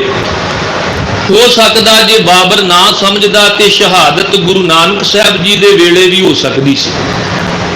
ਸ਼ਹਾਦਤ ਗੁਰੂ ਅੰਗਦ ਦੇਵ ਜੀ ਦੇ ਸਮੇਂ ਵੀ ਹੋ ਸਕਦੀ ਸੀ, ਜਦੋਂ ਹਾਰਿਆ ਹੋਇਆ ਹੁਮਾਯੂ ਆ ਕੇ ਗੁਰੂ ਅੰਗਦ ਦੇਵ ਮਹਾਰਾਜ ਤੋਂ ਚਾਹੁੰਦਾ ਹੈ ਕਿ ਸਤਿਗੁਰੂ ਜੀ ਖਡੂਰ ਸਾਹਿਬ ਦੀ ਧਰਤੀ ਤੇ ਬੱਚਿਆਂ ਨੂੰ ਗੁਰਮੁਖੀ ਪੜ੍ਹਾ ਰਹੇ ਨੇ, ਉਹ ਸਾਰਾ ਕੁਝ ਛੱਡ ਕੇ ਸਾਨੂੰ ਸਲਾਮ ਕਹਿਣ, ਸਾਡਾ ਸਤਿਕਾਰ ਕਰਨ। ਪਰ ਜਦੋਂ ਸਤਿਗੁਰੂ ਜੀ ਨੇ ਕੋਈ ਧਿਆਨ ਨਾ ਦਿੱਤਾ ਤੇ ਖਿਜੇ ਹੋਏ ਹੁਮਾਯੂ ਨੇ ਆਪਣੇ ਮਿਆਨ ਵਿੱਚੋਂ ਤਲਵਾਰ ਕੱਢਣ ਲਈ ਜਦੋਂ ਦਸਤੇ ਤੇ ਹੱਥ ਰੱਖਿਆ, ਤੇ ਗੁਰੂ ਅੰਗਦ ਦੇਵ ਜੀ ਨੇ ਬਚਨ ਕਹੇ ਸਨ, ਹੁਮਾਯੂ ਇਹ ਹਾਰੀ ਹੋਈ ਤਲਵਾਰ ਇੱਕ ਫਕੀਰ ਤੇ ਕਿਉਂ ਉੱਠਦੀ ਹੈ? ਇਹ ਉਦੋਂ ਕਿੱਥੇ ਸੀ ਜਦੋਂ ਸ਼ੇਰਸ਼ਾਹ ਸੂਰੀ ਨੇ ਤੈਨੂੰ ਬੁਰੀ ਤਰ੍ਹਾਂ ਹਰਾ ਕੇ ਮਜਬੂਰ ਕਰਕੇ ਇਸ ਪਾਸੇ ਵੱਲ ਭੇਜਿਆ। ਜੇ ਕਿਤੇ ਹੁਮਾਯੂ ਦਾ ਹੱਥ ਮਿਆਨ ਦੇ ਉੱਪਰ ਟਿਕ ਜਾਂਦਾ, ਤਲਵਾਰ ਦਸਤੇ ਤੇ ਹੱਥ ਪਾ ਕੇ ਮਿਆਨ ਵਿੱਚੋਂ ਬਾਹਰ ਨਿਕਲ ਜਾਂਦੀ, ਤੇ ਸ਼ਹਾਦਤ ਗੁਰੂ ਅੰਗਦ ਦੇਵ ਜੀ ਦੇ ਸਮੇਂ ਵੀ ਹੋ ਸਕਦੀ ਸੀ। ਗੁਰੂ ਅਮਰਦਾਸ ਮਹਾਰਾਜ ਜੀ ਦਾ ਸਮਾਂ ਆਇਆ, ਸਤਿਗੁਰਾਂ ਨੇ ਅਕਬਰ ਦੇ ਚੱਲਦੇ ਹੋਏ ਕਦਮ ਰੋਕ ਦਿੱਤੇ, ਕਹਿ ਦਿੱਤੇ ਪਹਿਲਾਂ ਪੰਗਤ ਪਾਸੇ ਸੰਗਤ। ਹੁਣ ਰਾਜਾ ਹੁਕਮ ਕਰਨਾ ਤੇ ਜਾਣਦਾ ਸੀ, ਪਰ ਅੱਜ ਪਹਿਲੀ ਵਾਰ ਉਹਨੂੰ ਹੁਕਮ ਮੰਨਣਾ ਪਿਆ। ਉਹਦੇ ਚੱਲਦੇ ਹੋਏ ਕਦਮ ਰੁਕ ਗਏ ਕਿ ਗੁਰੂ ਕੀ ਸੰਗਤ ਵਿੱਚ ਬਾਅਦ ਵਿੱਚ ਜਾਣਾ ਪਹਿਲਾਂ ਗੁਰੂ ਕਾ ਲੰਗਰ ਛਕ। ਜੇ ਅਕਬਰ ਬਾਦਸ਼ਾਹ ਸੁਲਾਕੁਨ ਨਾ ਹੁੰਦਾ ਤੇ ਸ਼ਹਾਦਤ ਉਸ ਵੇਲੇ ਵੀ ਜਦੋਂ ਝੂਠੇ ਮੇਜਰਨਾਮੇ ਜਹਾਂਗੀਰ ਦੇ ਸਮੇਂ ਵੀ ਪੇਸ਼ ਹੁੰਦੇ ਰਹੇ, ਪਰ ਧੰਨ ਗੁਰੂ ਅਰਜਨ ਦੇਵ ਮਹਾਰਾਜ ਜੀ ਨੇ ਸ਼ਹਾਦਤ ਦਿੱਤੀ, ਸ਼ਹੀਦਾਂ ਦੇ ਸਰਤਾਜ ਬਣੇ। ਕਿਉਂਕਿ ਜਿਵੇਂ 1 ਤੋਂ ਲੈ ਕੇ 99 ਤੱਕ ਆਪਾਂ ਗਿਣਤੀ ਕਰਦੇ ਹਾਂ ਤੇ ਅਗਲਾ ਜਿਹੜਾ ਅੰਕ ਹੈ ਉਹ 100 ਹੁੰਦਾ ਹੈ, ਪਰ ਇੱਕਦਮ ਗਿਣਤੀ 100 ਨਹੀਂ ਹੋ ਜਾਂਦੀ। ਗੁਰੂ ਅਰਜਨ ਦੇਵ ਜੀ ਦੀ ਸ਼ਹਾਦਤ ਦੇ ਪਿੱਛੇ ਕਾਰਨ ਗੁਰੂ ਨਾਨਕ ਸਾਹਿਬ ਦੇ ਘਰ ਦਾ ਸੱਚ ਸੀ। ਔਰ ਇਸ ਤੋਂ ਬਾਅਦ ਗੁਰੂ ਹਰਗੋਬਿੰਦ ਸਾਹਿਬ ਜੀ ਨੇ 4 ਧਰਮ ਜੰਗਾਂ ਲੜੀਆਂ, ਜੁਝਾਰੂ ਸ਼ਹਾਦਤਾਂ ਹੋਈਆਂ ਮੀਰੀ ਪੀਰੀ ਦੇ, ਜਿਹੜੇ 2 ਤਲਵਾਰਾਂ ਦਾ ਸ਼ੁਮੇਲ ਸਤਿਗੁਰੂ ਜੀ ਨੇ ਕੀਤਾ, ਕਿਉਂਕਿ ਗੁਰੂ ਨਾਨਕ ਸਾਹਿਬ ਜੀ ਸਮਝਾ ਗਏ ਸਨ। ਮੇਰੇ ਵੀਰ ਹੁਣੇ ਕਹਿ ਰਹੇ ਸਨ ਕਿ ਭਾਈ ਸਾਹਿਬ ਜੀ ਗੁਰੂ ਘਰ ਦੇ ਵਿੱਚ ਸ਼ਸਤਰਾਂ ਦੀ ਕੀ ਮਹਾਨਤਾ ਹੈ, ਇਹਦਾ ਥੋੜਾ ਜ਼ਿਕਰ ਜਿਹੜਾ ਉਹ ਤੁਸੀਂ ਜ਼ਰੂਰ ਕਰਨਾ ਹੈ, ਕਿਉਂਕਿ ਗੁਰੂ ਨਾਨਕ ਸਾਹਿਬ ਜੀ ਨੇ ਹੀ ਅਸਲ ਵਿੱਚ ਰਾਜ ਯੋਗ ਦਾ ਸਿਧਾਂਤ ਸਾਨੂੰ ਬਖਸ਼ਿਸ਼ ਕਰ ਦਿੱਤਾ ਹੈ। ਇਸੇ ਕਰਕੇ ਸਾਨੂੰ ਗੁਰੂ ਕੀ ਬਾਣੀ ਵਿੱਚੋਂ ਸੇਧ ਮਿਲਦੀ ਹੈ, ਕਬ ਕਲ ਸੁਜਸ ਗਾਵੋਂ ਗੁਰੂ ਨਾਨਕ ਰਾਜ ਯੋਗ ਜਿਨ ਮਾਣਿਓ। ਇਹੀ ਰਾਜ ਯੋਗ ਮੀਰੀ ਪੀਰੀ ਹੈ। ਇਸੇ ਰਾਜ ਯੋਗ ਨੂੰ ਸੰਤ ਸਿਪਾਹੀ ਕਿਹਾ ਗਿਆ। ਔਰ ਗੁਰੂ ਤੇਗ ਬਹਾਦਰ ਸਾਹਿਬ ਦੀ ਸ਼ਹਾਦਤ ਤੋਂ ਬਾਅਦ ਗੁਰੂ ਗੋਬਿੰਦ ਸਿੰਘ ਮਹਾਰਾਜ ਜੀ ਨੇ ਜਿਹੜੀਆਂ 14 ਛੋਟੀਆਂ ਵੱਡੀਆਂ ਧਰਮ ਜੰਗਾਂ ਲੜੀਆਂ, ਭਾਵੇਂ ਕਿ ਸਪਸ਼ਟ ਇਹ ਕੀਤਾ ਕਿ ਜਦੋਂ ਸਾਰੇ ਹੀਲੇ ਖਤਮ ਹੋ ਜਾਣ, ਜਦੋਂ ਕੋਈ ਪਿਆਰ ਵਾਲੀ ਭਾਸ਼ਾ ਵੀ ਨਾ ਸਮਝੇ, ਜਿਹੜੇ ਮਸਲੇ ਹੱਥ ਜੋੜਿਆਂ ਵੀ ਹੱਲ ਨਾ ਹੁੰਦੇ ਹੋਣ, ਜਿਹੜੇ ਮਸਲੇ ਸ਼ਾਂਤਮਈ ਸ਼ਹਾਦਤਾਂ ਨਾਲ ਵੀ ਨਾ ਸੁਲਝਣ, ਚੁੰਕਾਰ ਅਜ ਹਮਾ ਹੀਲ ਤੇ ਦਰ ਗੁਜਸਤ ਹਲਾਲ ਅਸਤ ਬੁਰਦਨ ਬਾ ਸ਼ਮਸ਼ੀਰੇ ਦਸਤ। ਜਦੋਂ ਸਾਰੇ ਹੀਲੇ ਖਤਮ ਹੋ ਜਾਣ, ਫਿਰ ਸ਼ਮਸ਼ੀਰ ਦੇ ਦਸਤੇ ਤੇ ਹੱਥ ਰੱਖ ਕੇ ਮੈਦਾਨੇ ਜੰਗ ਵਿੱਚ ਆਉਣਾ, ਇਹ ਬਿਲਕੁਲ ਹਲਾਲ ਕਰਮ ਹੈ। ਹਲਾਲ ਦਾ ਮਤਲਬ ਹੁੰਦਾ ਹੈ ਜਾਇਜ਼। ਸਾਹਿਬ ਕਹਿਣ ਲੱਗੇ ਇਹ ਹਲਾਲ ਕਰਮ ਹੈ ਕਿ ਜਦੋਂ ਸਾਰੇ ਹੀਲੇ ਖਤਮ ਹੋ ਜਾਣ। ਗਰੀਬ ਨਵਾਜ ਜੀ ਨੇ ਤਾਂ ਸਪਸ਼ਟ ਵੀ ਕੀਤਾ ਸੀ, ਬਿਨਾ ਵਜ੍ਹਾ ਹਮ ਖੁਦ ਨਹੀਂ ਚਾਹਤੇ ਕਿ ਜੰਗ ਹੋ, ਹਾਂ ਉਨਸੇ ਲੜेंगे ਜਿਨੇ ਲੜਨੇ ਕੀ ਉਮੰਗ ਹੋ। ਅਸੀਂ ਅਮਨ ਪਸੰਦ ਹਾਂ, ਅਸੀਂ ਸ਼ਾਂਤੀ ਚਾਹੁੰਦੇ ਹਾਂ। 5ਵੇਂ ਤੇ 9ਵੇਂ ਜਾਮੇ ਦੇ ਵਿੱਚ ਵੇਖੋ ਸ਼ਾਂਤੀ ਦੀ ਹੱਦ ਵਿਖਾ ਦਿੱਤੀ। ਪਰ ਸਾਹਿਬ ਕਹਿੰਦੇ ਜੇ ਕਿਸੇ ਦੇ ਮਨ ਵਿੱਚ ਹਸਰਤ ਹੋਵੇ, ਕੋਈ ਹਮਲਾਵਰ ਬਣ ਕੇ ਆਵੇ, ਕੋਈ ਲਲਕਾਰੇ, ਤੇ ਫਿਰ ਸਾਹਿਬ ਕਹਿੰਦੇ ਬਿਨਾਂ ਵਜ੍ਹਾ ਅਸੀਂ ਵੀ ਨਹੀਂ ਚਾਹੁੰਦੇ ਕਿ ਕੋਈ ਖੂਨ ਖਰਾਬਾ ਹੋ, ਕੋਈ ਜੰਗ ਯੁੱਧ ਹੋ, ਪਰ ਜੇ ਕੋਈ ਮਨ ਵਿੱਚ ਹਸਰਤ ਲੈ ਕੇ ਆਵੇ ਕਿ ਉਹਦੀ ਇਹ ਹਸਰਤ ਜਿਹੜੀ ਹੈ ਉਹ ਜ਼ਰੂਰ ਅਸੀਂ ਪੂਰੀ ਕਰਾਂਗੇ। ਜਦੋਂ ਧੰਨ ਗੁਰੂ ਕਲਗੀਧਰ ਪਾਤਸ਼ਾਹ ਨੇ ਆਪਣਾ ਸਰਬੰਸ ਤੱਕ ਕੁਰਬਾਨ ਕਰ ਦਿੱਤਾ, ਵੇਖੋ ਛੋਟੇ ਸਾਹਿਬਜ਼ਾਦਿਆਂ ਦੀ ਮਾਤਾ ਜੀ ਦੀ ਸ਼ਹਾਦਤ ਸ਼ਾਂਤਮਈ ਹੈ, ਵੱਡੇ ਸਾਹਿਬਜ਼ਾਦੇ ਜੂਝ ਕੇ ਸ਼ਹੀਦ ਹੋਏ। ਉਸ ਤੋਂ ਬਾਅਦ ਤਾਂ ਜਿਵੇਂ ਕਿਤੇ ਸ਼ਹਾਦਤਾਂ ਦੀ ਝੜੀ ਲੱਗ ਗਈ। ਸਤਿਗੁਰਾਂ ਨੇ ਜਿੱਥੇ ਹੋਰ ਸਾਡੇ ਤੇ ਬਖਸ਼ਿਸ਼ਾਂ ਕੀਤੀਆਂ, ਇਹ ਅਮੀਰ ਸ਼ਹਾਦਤ ਦਾ ਵਿਰਸਾ ਜਿਹੜਾ ਨਾ, ਇਹ ਵੀ ਸਾਨੂੰ ਬਖਸ਼ਿਸ਼ ਕੀਤਾ ਹੈ। ਚਮਕੌਰ ਸਾਹਿਬ ਦੀ ਗੜੀ ਵਿੱਚ ਜਦੋਂ ਬਾਬਾ ਅਜੀਤ ਸਿੰਘ ਸ਼ਹੀਦ ਹੋਏ ਤੇ ਆਪਣੇ ਆਪ ਬਾਬਾ ਜੁਝਾਰ ਸਿੰਘ ਨੇ ਤਿਆਰੀ ਕਰ ਲਈ, ਤੇ ਗੁਰੂ ਕਲਗੀਧਰ ਪਾਤਸ਼ਾਹ ਨੇ ਉਸ ਵੇਲੇ ਬਚਨ ਕਹੇ ਸਨ, ਪੁੱਤਰ ਜੀ ਜੇ ਅੱਜ ਅਸੀਂ ਪ੍ਰੇਰਨਾ ਕਰਦੇ ਕਿ ਜੰਗ ਵੱਲ ਜਾਓ, ਤੇ ਆਉਣ ਵਾਲੇ ਸਮੇਂ ਦੇ ਵਿੱਚ ਜੰਗ ਯੁੱਧ ਵਿੱਚ ਜਾਣ ਲਈ ਪ੍ਰੇਰਨਾ ਕਰਨੀ ਸੀ, ਪਰ ਮੇਰੇ ਲਾਲ ਜੀ ਤੁਸੀਂ ਆਪਣੇ ਆਪ ਹੀ ਤਿਆਰ ਹੋ ਗਏ ਹੋ। ਅੱਜ ਤੋਂ ਬਾਅਦ ਕੌਮ ਤੇ ਜਦੋਂ ਕਿਤੇ ਵੀ ਕੋਈ ਆਫਤ ਆਵੇਗੀ, ਕੋਈ ਭੀੜਾ ਬਣੇਗੀ, ਜਦੋਂ ਕਿਤੇ ਵੀ ਲੋੜ ਪਵੇਗੀ, ਛੋਟੀ ਤੋਂ ਛੋਟੀ ਉਮਰ ਵਾਲੇ, ਵੱਡੀ ਤੋਂ ਵੱਡੀ ਉਮਰ ਵਾਲੇ ਆਪਣੇ ਆਪ ਸ਼ਹਾਦਤਾਂ ਦੇਣ ਵਾਸਤੇ ਤਿਆਰ ਹੋ ਜਾਣਗੇ। ਅਸੀਂ ਵੇਖਿਆ ਕਿ ਫਿਰ ਸੈਂਕੜੇ ਆਰਿਆਂ ਨਾਲ ਚੀਰੇ ਜਾਣ ਵਾਲੇ, ਚਰਖੜੀਆਂ ਤੇ ਚੜ੍ਹਨ ਵਾਲੇ, ਰੰਬੀਆਂ ਨਾਲ ਖੋਪਰ ਲਵਾਉਣ ਵਾਲੇ ਤਿਆਰ ਹੋ ਗਏ। ਫਾਂਸੀਆਂ ਦੇ ਰੱਸੇ ਚੁੰਮਣ ਵਾਲੇ, ਤੋਪਾਂ ਤੇ ਟੈਂਕਾਂ ਦੇ ਸਾਹਮਣੇ ਛਾਤੀਆਂ ਤਾਣ ਕੇ ਡਟ ਕੇ ਖਲੋ ਜਾਣ ਵਾਲੇ ਤਿਆਰ ਹੋ ਗਏ।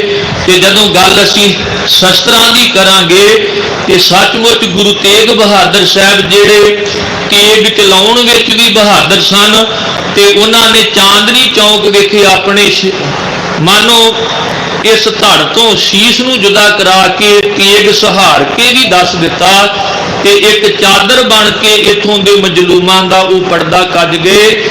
ਇਸ ਲਈ ਗੁਰੂ ਤੇਗ ਬਹਾਦਰ ਸਾਹਿਬ ਨੂੰ ਹਿੰਦ ਦੀ ਚਾਦਰ, ਧਰਮ ਦੀ ਚਾਦਰ, ਮਨੁੱਖਤਾ ਦੀ ਚਾਦਰ ਕਿਹਾ ਗਿਆ। ਤੇ ਗੁਰੂ ਗੋਬਿੰਦ ਸਿੰਘ ਮਹਾਰਾਜ ਜਿਨ੍ਹਾਂ ਨੇ ਫਿਰ ਜਦੋਂ ਮਜਲੂਮਾਂ ਦੀ ਰਾਖੀ ਕਰਨ ਲਈ, ਦੇਸ਼ ਦੀ ਆਜ਼ਾਦੀ ਵਾਸਤੇ, ਹੱਕ ਸੱਚ ਲਈ, ਧਰਮ ਨੂੰ ਬਚਾਉਣ ਵਾਸਤੇ ਜਦੋਂ ਜੰਗਾਂ ਯੁੱਧਾਂ ਦੇ ਦੌਰਾਨ ਜਿਹੜੇ ਸ਼ਸਤਰ ਚੁੱਕੇ ਸਨ, ਅੱਜ ਵੀ ਵੇਖੋ 75 ਸਾਲਾ ਇਸ ਦੇਸ਼ ਦੀ ਆਜ਼ਾਦੀ ਦਾ ਮਨਾਉਣ ਦੀਆਂ ਤਿਆਰੀਆਂ ਹੋ ਰਹੀਆਂ ਨੇ। ਤੇ ਤੁਸੀਂ ਮਾਣ ਨਾਲ ਕਿਹਾ ਕਰੋ ਕਿ ਇਸ ਦੇਸ਼ ਨੂੰ ਆਜ਼ਾਦ ਕਰਾਉਣ ਵਾਸਤੇ 75% ਕੁਰਬਾਨੀਆਂ ਕੇਵਲ ਗੁਰੂ ਕੇ ਸਿੱਖਾਂ ਦੀਆਂ ਨੇ। ਉਹਦੇ ਵਿੱਚ 10% ਹੋਰ ਜੋੜ ਲਓ, 75% ਦੇ ਵਿੱਚ 10% ਹੋਰ ਜੋੜ ਲਓ ਤੇ ਸਮੁੱਚੇ ਪੰਜਾਬੀਆਂ ਦੀਆਂ 85% ਨੇ, ਤੇ 10% ਬੰਗਾਲੀਆਂ ਦੀਆਂ, ਤੇ ਬਾਕੀ ਕੰਨਿਆ ਕੁਮਾਰੀ ਤੋਂ ਲੈ ਕੇ ਕਸ਼ਮੀਰ ਤੱਕ ਪੂਰੇ ਦਾ ਪੂਰਾ ਭਾਰਤ ਜਿਹੜਾ ਨਾ, ਉਹਦੇ ਹਿੱਸੇ ਕੇਵਲ 5% ਕੁਰਬਾਨੀਆਂ ਆਉਂਦੀਆਂ। ਅੱਜ ਜਦੋਂ ਇਸ ਦੇਸ਼ ਦੀ ਆਜ਼ਾਦੀ ਦੀ ਗੱਲ ਚੱਲੇਗੀ, ਇਹ ਦੇਸ਼ ਭਾਵੇਂ ਮੁਗਲਾਂ ਤੋਂ ਆਜ਼ਾਦ ਹੋਇਆ, ਇਹ ਦੇਸ਼ ਭਾਵੇਂ ਅੰਗਰੇਜ਼ਾਂ ਤੋਂ ਆਜ਼ਾਦ ਕਰਵਾਇਆ, ਸੱਚਮੁੱਚ ਇਸ ਦੇਸ਼ ਨੂੰ ਆਜ਼ਾਦ ਕਰਵਾਉਣ ਵਾਸਤੇ ਬਹੁਤ ਵੱਡੀਆਂ ਕੁਰਬਾਨੀਆਂ ਗੁਰੂ ਸਾਹਿਬ ਦੀਆਂ, ਸਤਿਗੁਰੂ ਜੀ ਦਾ ਸਰਬੰਸ ਤੱਕ ਕੁਰਬਾਨ ਹੋਇਆ। ਤੇ 700 ਸਾਲਾਂ ਦਾ, 7 ਸਦੀਆਂ ਦਾ ਜਿਹੜਾ ਜ਼ੁਲਮੀਆਂ ਰਾਜ ਸੀ, ਉਹਦੀ ਜੜ ਪੁੱਟ ਕੇ ਰੱਖ ਦਿੱਤੀ ਗੁਰੂ ਕਲਗੀਧਰ ਪਾਤਸ਼ਾਹ ਨੇ। ਇਥੋਂ ਦੇ ਲੋਕਾਂ ਨੂੰ ਆਜ਼ਾਦੀ ਬਖਸ਼ਿਸ਼ ਕੀਤੀ। ਨਹੀਂ ਤਾਂ ਕਦੇ ਇਤਿਹਾਸ ਦੇ ਪੰਨੇ ਪੜ੍ਹ ਕੇ ਵੇਖੋ, 1105 ਵਿੱਚ ਜਦੋਂ ਅਲਾਉਦੀਨ ਖਿਲਜੀ ਦਾ ਇੱਥੇ ਰਾਜ ਸੀ ਨਾ, ਭਾਵੇਂ ਕਿ ਖਿਲਜੀਆਂ ਤੋਂ ਬਾਅਦ ਇੱਥੇ ਤੁਗਲਕ ਆਏ, ਇੱਥੇ ਉਹਨਾਂ ਤੋਂ ਬਾਅਦ ਭਾਵੇਂ ਸਿਕੰਦਰ ਲੋਧੀ, ਇਬਰਾਹੀਮ ਲੋਧੀ ਦੇ ਰੂਪ ਵਿੱਚ ਲੋਧੀ ਆਏ, ਗਜਨਵੀ ਆਏ, ਮੁਗਲ ਆਏ, ਪਠਾਨ ਆਏ, ਉਸ ਤੋਂ ਬਾਅਦ ਅੰਗਰੇਜ਼ ਆਏ। ਜੇ ਆਪਾਂ ਗੁਰੂ ਕਾਲ ਦਾ ਇਤਿਹਾਸ ਪੜ੍ਹੀਏ ਤੇ 7 ਸਦੀਆਂ ਦਾ ਰਾਜ 1105 ਤੋਂ ਲੈ ਕੇ, ਤੇ ਜਦੋਂ ਅਸੀਂ ਪੜ੍ਹਦੇ ਹਾਂ 1675 ਵਿੱਚ ਧੰਨ ਸ਼੍ਰੀ ਗੁਰੂ ਤੇਗ ਬਹਾਦਰ ਸਾਹਿਬ ਜੀ ਦੀ ਸ਼ਹਾਦਤ ਹੁੰਦੀ ਹੈ। ਕਿ 1708 ਵਿੱਚ ਗੁਰੂ ਕਲਗੀਧਰ ਪਾਤਸ਼ਾਹ ਜੋਤੀ ਜੋਤ ਸਮਾਉਂਦੇ ਨੇ। ਇਹ 7 ਸਦੀਆਂ ਦਾ ਰਾਜ ਜਿਹੜਾ ਸੀ ਜ਼ੁਲਮੀਆਂ ਹਕੂਮਤ ਦਾ, ਇਹ ਕਿਹੋ ਜਿਹਾ ਰਾਜ ਸੀ ਕਿ ਅਲਾਉਦੀਨ ਖਿਲਜੀ ਤੋਂ ਇੱਕ ਵਾਰ ਕਾਜੀ ਨੇ ਪੁੱਛਿਆ ਕਿ ਜੇ ਮੁਸਲਮਾਨ ਬਾਦਸ਼ਾਹ ਨੇ ਥੁੱਕਣਾ ਹੋਵੇ ਤੇ ਭਾਰਤ ਦੇ ਲੋਕਾਂ ਨੂੰ ਕੀ ਕਰਨਾ ਚਾਹੀਦਾ ਹੈ? ਤੇ ਅਲਾਉਦੀਨ ਖਿਲਜੀ ਨੇ ਬੜਾ ਬੇਬਾਕ ਹੋ ਕੇ ਆਖਿਆ ਸੀ, ਕਾਜੀ ਦੱਸ ਕੀ ਕਰਨਾ ਚਾਹੀਦਾ?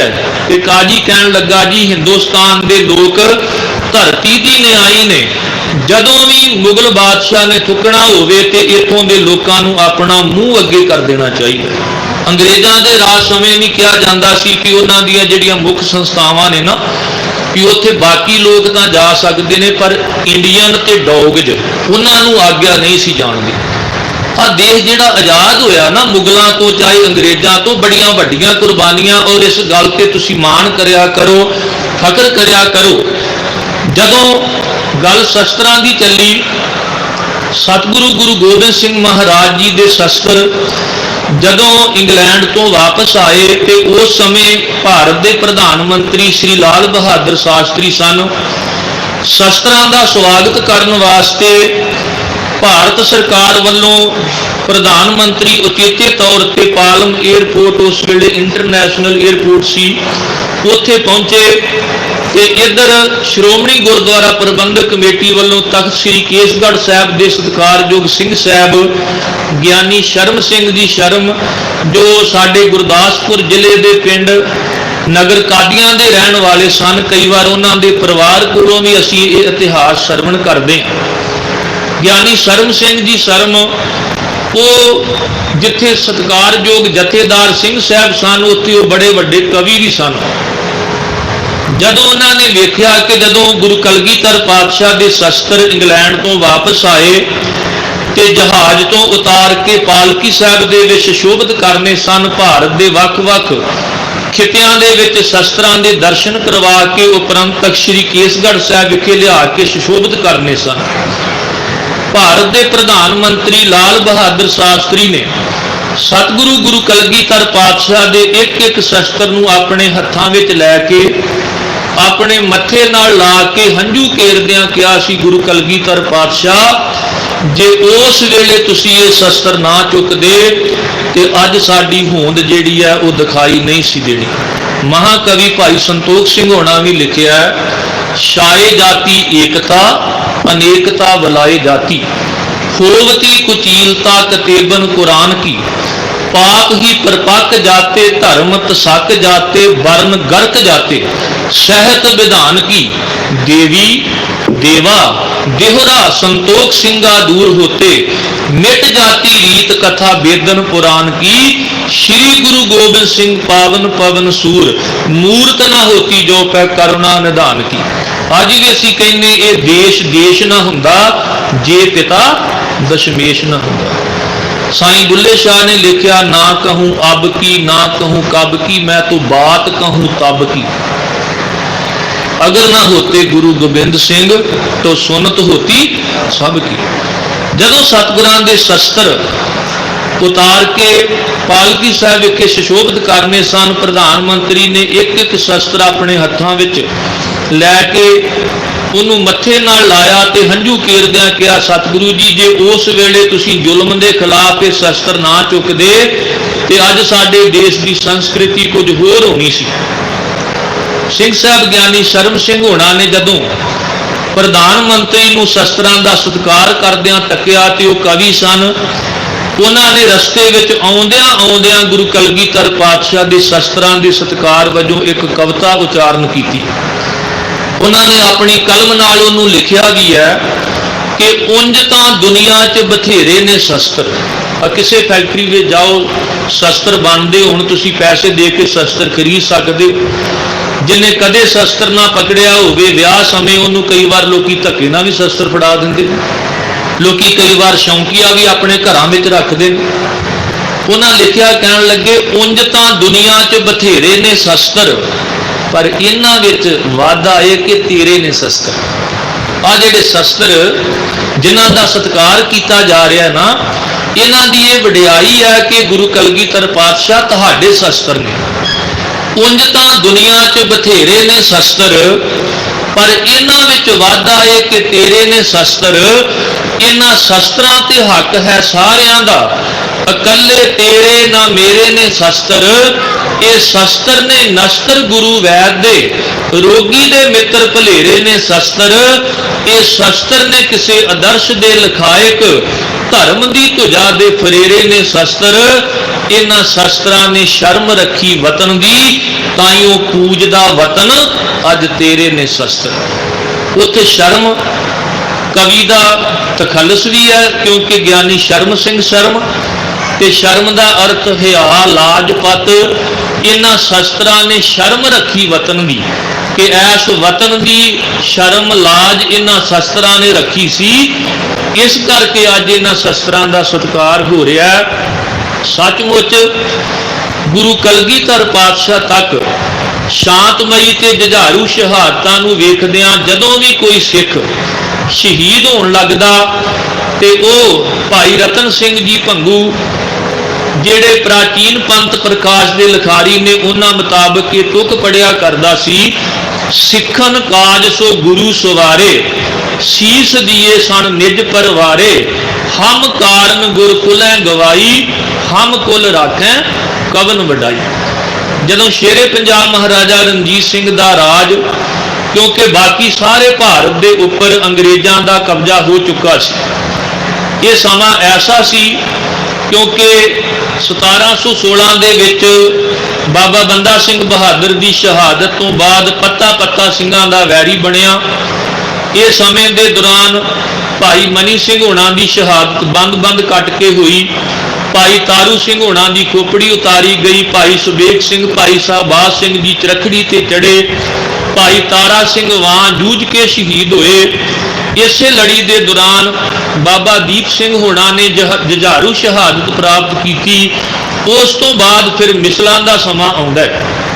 ਮਿਸਲਾਂ ਦਾ ਸਮਾਂ ਜਿਸ ਸਮੇਂ ਦੇ ਵਿੱਚ ਵੱਡਾ ਛੋਟਾ ਘੱਲੂਘਾਰਾ ਵਾਪਰਦਾ ਤੇ ਅਹਿਮਦ ਸ਼ਾਹ ਅਬਦਾਲੀ ਦੇ ਨਾਲ ਟੱਕਰ ਲੈਣ ਵਾਲੇ ਜਿਹੜੇ ਮਿਸਲਾਂ ਵਾਲੇ ਸਰਦਾਰ ਉਹਨਾਂ ਦੇ ਵਿੱਚ ਸ਼ੇਰੇ ਪੰਜਾਬ ਮਹਾਰਾਜਾ ਰਣਜੀਤ ਸਿੰਘ ਦਾ ਦਾਦਾ ਵੀ ਸੀ ਸਰਦਾਰ ਚੜ੍ਹਤ ਸਿੰਘ, ਜਿਨੇ ਅਹਿਮਦ ਸ਼ਾਹ ਅਬਦਾਲੀ ਦਾ ਮੁਕਾਬਲਾ ਕੀਤਾ। ਤੇ ਜਦੋਂ ਸ਼ੇਰੇ ਪੰਜਾਬ ਮਹਾਰਾਜਾ ਰਣਜੀਤ ਸਿੰਘ ਨੇ ਲਾਹੌਰ ਦੇ ਕਿਲੇ ਦੇ ਸਾਹਮਣੇ ਜਾ ਕੇ ਅਹਿਮਦ ਸ਼ਾਹ ਅਬਦਾਲੀ ਦੇ ਪੋਤਰੇ ਨੂੰ, ਜੋ ਲਾਹੌਰ ਦੇ ਕਿਲੇ ਵਿੱਚ ਬੈਠਾ ਸੀ, ਉਹਨੂੰ ਜਾ ਕੇ ਵੰਗਾਰਿਆ ਤੇ ਉਦੋਂ ਪੂਰੇ ਰੋਬ ਨਾਲ ਕਿਹਾ ਸੀ, ਬਾਹਰ ਨਿਕਲ ਓਏ ਅਬਦਾਲੀ ਦਿਆ ਪੋਤਰਿਆ, ਤੈਨੂੰ ਸਰਦਾਰ ਚੜ੍ਹਤ ਸਿੰਘ ਦਾ ਪੋਤਰਾ ਸ਼ੇਰੇ ਪੰਜਾਬ ਮਹਾਰਾਜਾ ਰਣਜੀਤ ਸਿੰਘ ਵੰਗਾਰਦਾ। ਭਾਵ ਜਦੋਂ ਗੁਰੂ ਕਿਰਪਾ ਦੇ ਨਾਲ ਬਾਬਾ ਬੰਦਾ ਸਿੰਘ ਬਹਾਦਰ ਜਾਂ ਮਹਾਰਾਜਾ ਰਣਜੀਤ ਸਿੰਘ, ਜਿਨ੍ਹਾਂ ਨੇ ਸਿੱਖ ਰਾਜ ਖਾਲਸਾ ਰਾਜ ਐਸੇ ਢੰਗ ਨਾਲ ਚਲਾਇਆ ਕਿ ਅੱਜ ਵੀ ਉਸ ਰਾਜ ਦੀਆਂ ਸਿਫਤਾਂ ਹੁੰਦੀਆਂ ਨੇ, ਜਿਸ ਰਾਜ ਦੇ ਵਿੱਚ ਸੱਚਮੁੱਚ ਸਭ ਨੂੰ ਬਰਾਬਰ ਸਨਮਾਨ ਦਿੱਤਾ ਜਾਂਦਾ ਸੀ, ਜਿੱਥੇ ਸਾਰਿਆਂ ਲਈ ਕਾਨੂੰਨ ਇੱਕ ਬਰਾਬਰ ਸੀ। ਜਦੋਂ 1839 ਦੇ ਵਿੱਚ ਸ਼ੇਰੇ ਪੰਜਾਬ ਮਹਾਰਾਜਾ ਰਣਜੀਤ ਸਿੰਘ ਨੇ ਅਕਾਲ ਚਲਾਣਾ ਕੀਤਾ, ਖਾਲਸਾ ਦਰਬਾਰ ਲਾਹੌਰ ਵਿੱਚ ਆਪੋ ਧਾਪੀ ਪੈ ਗਈ, ਫੁੱਟ ਦਾ ਸ਼ਿਕਾਰ ਹੋ ਗਏ ਸਿੱਖ। ਇੱਕ ਪਾਸੇ ਡੋਗਰੇ, ਦੂਸਰੇ ਪਾਸੇ ਸੰਧਾਂ ਵਾਲੀਏ ਸਰਦਾਰ, ਅਟਾਰੀ ਵਾਲੇ ਸਰਦਾਰ। ਆਪਸੀ ਫੁੱਟ ਦੇ ਕਾਰਨ, ਕਿਉਂਕਿ ਜਿਹੜਾ ਵੀ ਰਾਜ ਗੱਦੀ ਤੇ ਬਹਿੰਦਾ ਸੀ ਸ਼ਾਹ ਮੁਹੰਮਦ ਦੇ ਮੁਤਾਬਕ, ਜਿਹੜਾ ਬਹੇ ਗੱਦੀ ਉਹਨੂੰ ਮਾਰ ਦਿੰਦੇ। ਨਾ ਛੱਡਿਆ ਸਾਧ ਤੇ ਸੰਤ ਮੀਆਂ, ਵੀਰ ਸਿੰਘ ਮਾਰਿਆ ਡਾਹ ਤੋਪਾਂ। ਬਾਬਾ ਵੀਰ ਸਿੰਘ ਨੌਰੰਗਾਬਾਦ ਵਰਗੇ ਜਿਹੜੇ ਮਹਾਨ ਪਰ ਉਪਕਾਰੀ ਮਹਾਂਪੁਰਖ ਸਨ, ਉਹਨਾਂ ਨੂੰ ਵੀ ਤੋਪਾਂ ਦੇ ਨਾਲ ਉਡਾ ਦਿੱਤਾ ਗਿਆ। ਭਾਵ ਉਹਨਾਂ ਨੇ ਸ਼ਾਂਤਮਈ ਸ਼ਹਾਦਤ ਪ੍ਰਾਪਤ ਕੀਤੀ, ਪਰ ਇੱਕ ਪ੍ਰਣ ਕੀਤਾ ਸੀ ਕਿ ਅਸੀਂ ਭਰਾ ਮਾਰੂ ਜੰਗ ਨਹੀਂ ਕਰਨੀ, ਕਿਉਂਕਿ ਡੋਗਰੇ ਪ੍ਰੇਰਨਾ ਕਰਕੇ ਫੁੱਟ ਪਵਾ ਕੇ ਇੱਕ ਪਾਸੇ ਲਾਹੌਰ ਦੀ ਖਾਲਸਾ ਫੌਜ ਤੇ ਦੂਸਰੇ ਪਾਸੇ ਉਹ ਸਿੱਖ ਜਿਹੜੇ ਇਸ ਡੋਗਰਿਆਂ ਦੀ ਨੀਤੀ ਨੂੰ ਸਮਝ ਚੁੱਕੇ ਸਨ, ਉਹਨਾਂ ਦਾ ਆਪਸ ਵਿੱਚ ਇਹ ਜੰਗ ਯੁੱਧ ਜਿਹੜਾ ਸੀ ਉਹਨਾਂ ਨੇ ਛੇੜ ਦਿੱਤਾ। ਅੰਗਰੇਜ਼ ਵਾਸਤੇ ਇਹ ਬੜਾ ਵਧੀਆ ਮੌਕਾ ਸੀ, ਕਿਉਂਕਿ ਜਦੋਂ ਇੱਧਰ ਇੱਕ ਇੱਕ ਕਰਕੇ ਸ਼ੇਰੇ ਪੰਜਾਬ ਮਹਾਰਾਜਾ ਰਣਜੀਤ ਸਿੰਘ ਦੇ ਵਾਰਸ, ਉਹਨਾਂ ਨੂੰ ਧੋਖੇ ਨਾਲ ਖਤਮ ਕੀਤਾ ਗਿਆ। ਆਖਰੀ ਵਾਰਸ ਨਾਬਾਲਗ, ਜਿਸ ਨੂੰ ਰਾਜਗੱਦੀ ਤੇ ਬਿਠਾਇਆ ਗਿਆ, ਮਹਾਰਾਜਾ ਦਲੀਪ ਸਿੰਘ। ਉਧਰ ਧਿਆਨ ਸਿੰਘ ਡੋਗਰੇ ਤੋਂ ਬਾਅਦ ਹੀਰਾ ਸਿੰਘ, ਉਹ ਵੀ ਮਾਰਿਆ ਗਿਆ।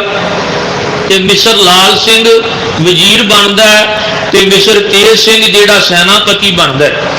ਉਹਨਾਂ ਨੇ ਅੰਦਰ ਖਾਤੇ ਅੰਗਰੇਜ਼ਾਂ ਨਾਲ ਹੱਥ ਮਿਲਾ ਕੇ ਸੰਧੀ ਕਰ ਲਈ ਕਿ ਜਦੋਂ ਵੀ ਕਿਤੇ ਸਿੱਖ ਫੌਜ, ਖਾਲਸਾ ਫੌਜ ਤੁਹਾਡੇ ਨਾਲ ਲੜਨ ਵਾਸਤੇ ਸਤਲੁਜ ਪਾਰ ਕਰਕੇ ਅੱਗੇ ਆ ਕੇ ਤੁਹਾਡੇ ਨਾਲ ਜੰਗ ਯੁੱਧ ਕਰੇ, ਤੇ ਉਦੋਂ ਅਸੀਂ ਬਗਾਵਤ ਕਰਕੇ ਐਸੇ ਢੰਗ ਨਾਲ ਖਾਲਸਾ ਫੌਜ ਨੂੰ ਦੂਸਰੇ ਪਾਸੇ ਮੋੜ ਦੇਵਾਂਗੇ ਕਿ ਇਹਦੇ ਵਿੱਚ ਤੁਹਾਡੀ ਹਾਰ ਵੀ ਜਿਹੜੀ ਆ ਉਹ ਜਿੱਤ ਵਿੱਚ ਬਦਲ ਜਾਵੇ। ਜਦੋਂ ਆਪੋ ਧਾਪੀ ਮੱਚੀ ਹੋਈ ਸੀ, ਉਸ ਵੇਲੇ ਮਹਾਰਾਣੀ ਜਿੰਦਾਂ ਨੇ, ਮਹਾਰਾਣੀ ਜਿੰਦ ਕੌਰ ਨੇ, ਜਿੱਥੇ ਸਰਦਾਰ ਸ਼ਾਮ ਸਿੰਘ ਅਟਾਰੀ ਹੋਣਾ ਨੂੰ ਪੱਤਰ ਲਿਖਿਆ, ਉੱਥੇ ਇੱਥੋਂ ਦਾ ਇਤਿਹਾਸ ਜਿਹੜਾ ਤੁਸੀਂ ਸੁਣਾਉਂਦੇ ਹੋ ਕਿ ਮਹਾਰਾਣੀ ਜਿੰਦ ਕੌਰ ਨੇ ਇੱਕ ਪੱਤਰ ਉਸ ਵੇਲੇ ਸਤਿਕਾਰਯੋਗ ਸਿੰਘ ਸਾਹਿਬ ਬਾਬਾ ਹਨੂਮਾਨ ਸਿੰਘ ਜਿਹੜੇ ਬੁੱਢਾ ਦਲ ਦੇ ਜਰਨੈਲ ਮੁਖੀ ਤੇ ਸ੍ਰੀ ਅਕਾਲ ਤਖਤ ਸਾਹਿਬ ਜੀ ਦੇ ਜਥੇਦਾਰ ਵੀ ਸਨ, ਉਹਨਾਂ ਨੂੰ ਵੀ ਲਿਖਿਆ। ਤੇ ਜਿਹੜੀਆਂ ਜੰਗਾਂ ਮਹਾਰਾਜਾ ਰਣਜੀਤ ਸਿੰਘ ਦੇ ਅਕਾਲ ਚਲਾਣੇ ਤੋਂ ਬਾਅਦ ਹੋਈਆਂ, ਚਾਹੇ ਉਹ ਮੁਦਕੀ ਦੀ ਜੰਗ ਸੀ ਤੇ ਚਾਹੇ ਸਭਰਾਵਾਂ ਦੀ ਜੰਗ, ਇਹਨਾਂ ਦੋਵਾਂ ਜੰਗਾਂ ਦੇ ਵਿੱਚ ਖਾਲਸਾ ਫੌਜ ਦੀ ਜਿੱਤ ਕੇ ਵੀ ਹਾਰ ਹੋ ਗਈ ਤੇ ਅੰਗਰੇਜ਼ ਜਿਹੜੇ ਸਨ ਉਹ ਹਾਰ ਕੇ ਵੀ ਜਿੱਤ ਗਏ। ਕਾਰਨ ਕਿਉਂਕਿ ਆਗੂ ਜਿਹੜੇ ਸਨ ਉਹ ਗਦਾਰੀ ਕਰ ਗਏ ਤੇ ਫੌਜ ਜਿਹੜੀ ਸੀ ਉਹਦੀਆਂ ਪ੍ਰਾਪਤੀਆਂ ਜਿਹੜੀਆਂ ਸਨ ਉਹ ਜਿੱਤ ਦੇ ਵਿੱਚ ਤਬਦੀਲ ਨਹੀਂ ਹੋ ਸਕੀਆਂ। ਅਸੀਂ ਸ਼ਾਹ ਮੁਹੰਮਦ ਦੇ ਉਹ ਬੋਲ ਪੜ੍ਹਦੇ ਹਾਂ, ਜੰਗ ਹਿੰਦ ਪੰਜਾਬ ਦਾ ਹੋਣ ਲੱਗਾ, ਦੋਵੇਂ ਬਾਦਸ਼ਾਹੀ ਫੌਜਾਂ ਭਾਰੀਆਂ ਨੇ, ਅੱਜ ਹੋਵੇ ਸਰਕਾਰ ਤਾਂ ਮੁੱਲ ਪਾਵੇ, ਜਿਹੜੀਆਂ ਖਾਲਸੇ ਨੇ ਤੇਗਾਂ ਮਾਰੀਆਂ ਨੇ, ਸਣੇ ਆਦਮੀ ਗੋਲਿਆਂ ਨਾਲ ਉੱਡਣ, ਹਾਥੀ ਡਿੱਗਦੇ ਸਣੇ ਅੰਬਾਰੀਆਂ ਨੇ, ਸ਼ਾਹ ਮੁਹੰਮਦ ਦਾ ਇੱਕ ਸਰਕਾਰ ਬਾਝੋਂ ਫੌਜਾਂ ਜਿੱਤ ਕੇ ਅੰਤ ਨੂੰ ਹਾਰੀਆਂ ਨੇ। ਇਹੋ ਜਿਹੇ ਢੰਗ ਨਾਲ ਜੂਝੇ ਸਨ ਸਿੱਖ ਜਰਨੈਲ ਸਰਦਾਰ ਸ਼ਾਮ ਸਿੰਘ ਅਟਾਰੀ ਵਾਲੇ। ਤੇ ਇਸ ਸਥਾਨ ਤੇ ਜਿਹੜਾ ਤੁਸੀਂ ਇਤਿਹਾਸ ਦੱਸਦੇ ਹੋ कि बाबा हनुमान सिंह जी बड़ी बहादरी नाल सूरमताई नाल जूझे, पर अखीर नूं जेड़े मिसर लाल सिंह वर्गे, मिसर तेजा सिंह वर्गे जेड़े गदार सन, उन्हां दे कारण, क्योंकि अंदर खाते वो अंग्रेज़ां नाल मिले हुए सन, वो भावें फौज, क्योंकि जदों जित के भी ये पता लगा कि अंग्रेज वापस मुड़ गए तो खालसा फौज भी पछां हट गई, तो फरीदकोट के इलाके विचों पहाड़ा सिंह वर्गे जाके अंग्रेज़ां नूं कहंदे ने भी तुसीं तां एवें पछां चले हो, खालसा फौज भी पछां हट गई है। उस वेले अंग्रेज हारे हुए ने भी आन के अपनी जित का ऐलान कर दिता, तो इधर खालसा फौज जिहड़ी जित्ती हुई सी वो भी फिर निर्णा ना हो सकिया, तो वो जित जिहड़ी सी हार दे विच बदल गई। पर इन्हां जरनैलां ने किस ढंग नाल अंग्रेज़ां दा मूँह मोड़िया, ਉਹਦਾ भी जिक्र शाह मुहम्मद होना कीता कि आईयां पड़तलां बीड़ के तोपखाने, अगों ਸਿੰਘਾਂ ने पासड़े मोड़ दिते, मेवा सिंह माखे कां होए सिद्धे हल्ले, तिन फरंगी दे तोड़ दिते, शाम सिंह अटारी वाले बन शस्त्री जोड़ विछोड़ सुटे, शाह मुहम्मदा ਸਿੰਘਾਂ ने गोरियां दे वांग निंबूआं लहू निचोड़ दिते। जिवें किते निंबू निचोड़नी विच निंबू रख के उन्होंने निचोड़िया जाता है ना, बाबा हनुमान सिंह वर्गे जरनैल, सरदार शाम सिंह अटारी वर्गे जरनैल, जिन्हां ने मुदकी दे जंग विच, सभरावां दे जंग विच ऐसे ढंग नाल अंग्रेज फौज नूं भांज दित्ती कि जिवें किते निंबू निचोड़ दिते जांदे ने, इवें शाह मुहम्मदा ਸਿੰਘਾਂ ने गोरियां दे वांग निंबूआं लहू निचोड़ दिते। हुण सतगुरु साहब जी ने जिहड़ा शहादत का विरसा सानू बख्शिश कीता, मैं बेनती की कि ग्रीक वासियां ने शहीद किनू मन्निया, ईसाई शहीद उहनूं मनदे ने जिहड़ा बंदा धर्म त्यागण की जगह मौत नूं चुन लवे। इस्लाम अंदर मक्का ते काबा बड़े पवित्र स्थान ने, काबा ते मक्का भाव जिहड़ा शहर का नाम ते स्थान का नाम जिथे जाके उन्हां दा हज संपूर्ण हुंदा है। पर यह गल इस्लाम अंदर भी मनी गई है कि शहीदों की कत्लगाह से क्या बेहतर है काबा, शहीदों की खाक पे तो खुदा भी कुर्बान होता है। तो कहते ने इस्लाम जिंदा होता है हर करबला के बाद, पर एक चेता रखियो उन्हां कोल इक्को ही करबला है, तुहाडे कोल तां चप्पा चप्पा धरती सिखां दी करबला, शहीदगंज, शहादतगाह, कतलगढ़, जिथे जिथे सिखां ने कुर्बानियां कीतियां, साडी चप्पा चप्पा धरती जिहड़ी है वो शहीदां दी रत दे नाल रंगी हुई है। इसे करके जकरिया खान ने कहा सी जिम काटे ते बधे गुलाब, जिवें गुलाब की फसल नूं जिन्ना कटिए उन्ना होर विस्तार करते, कहन लगे इनको मारत हम थक गयो, क्योंकि मुर्शद इनका वली भयो है, इनको आबे हयात दियो है।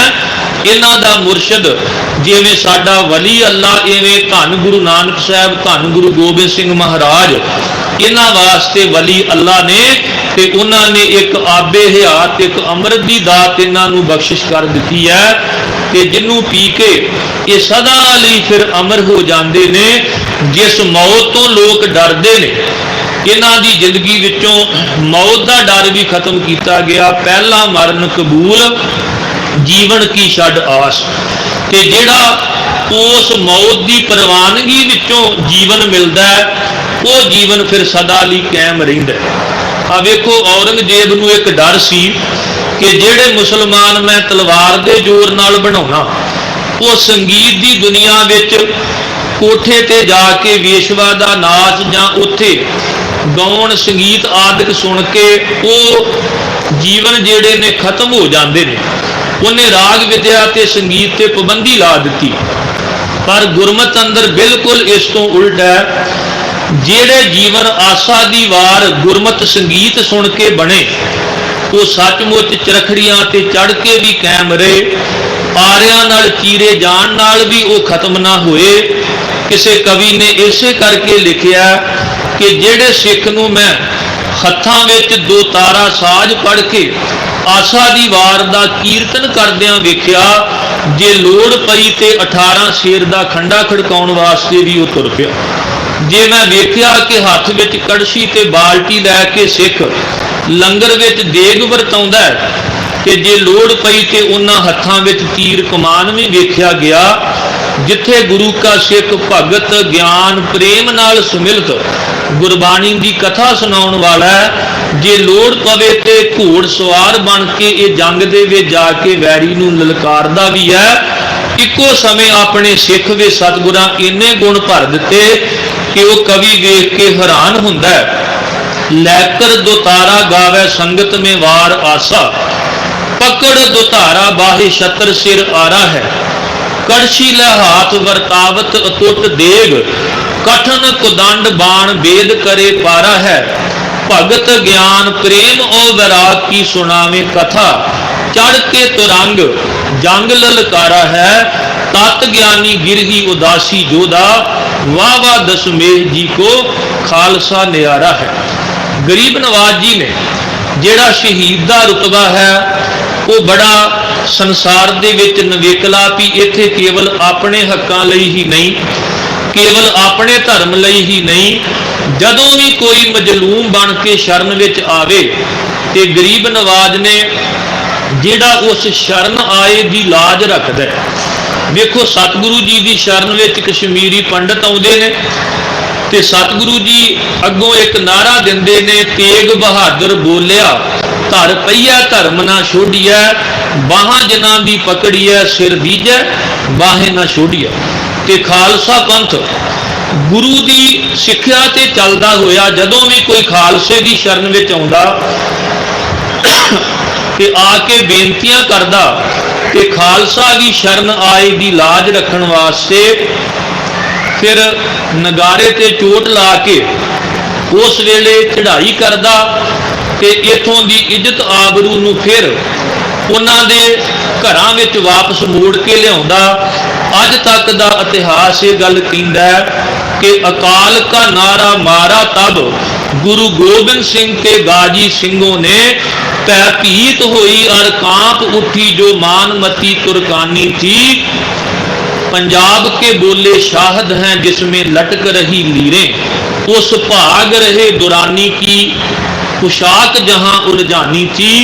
कदे नारा लाया करते सन, कभी नादर तुझसे डरता था, अबदाली भी खाम खाता था, तब लगन थी दुखियां का दर्द वडाने की।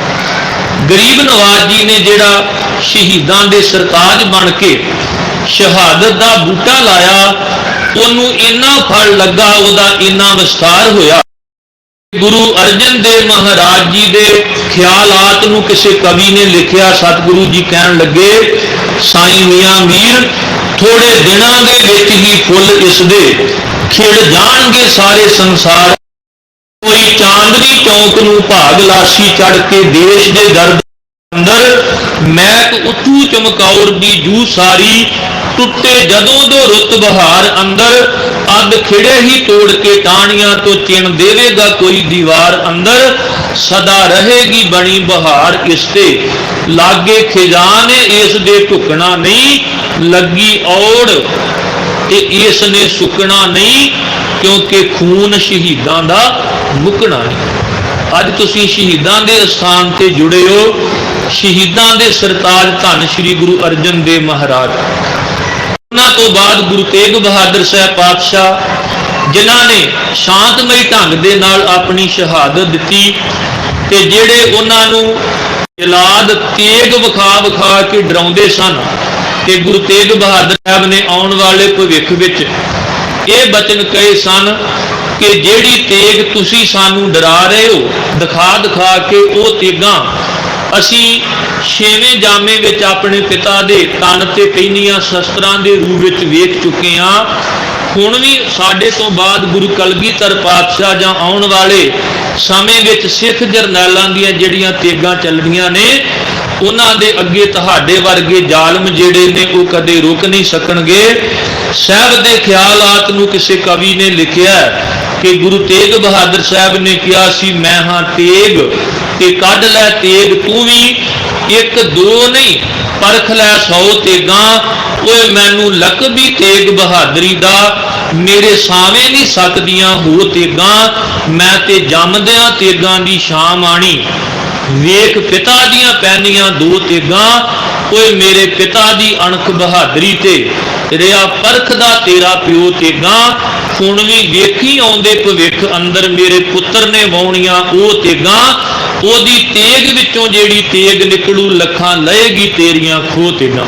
हुण इहदे तो स्पष्ट हुंदा है कि जिथे मीरी पीरी दे मालिक गुरु हरगोबिंद साहिब महाराज उन्हां ने मीरी पीरी दियां किरपानां धारण कीतियां।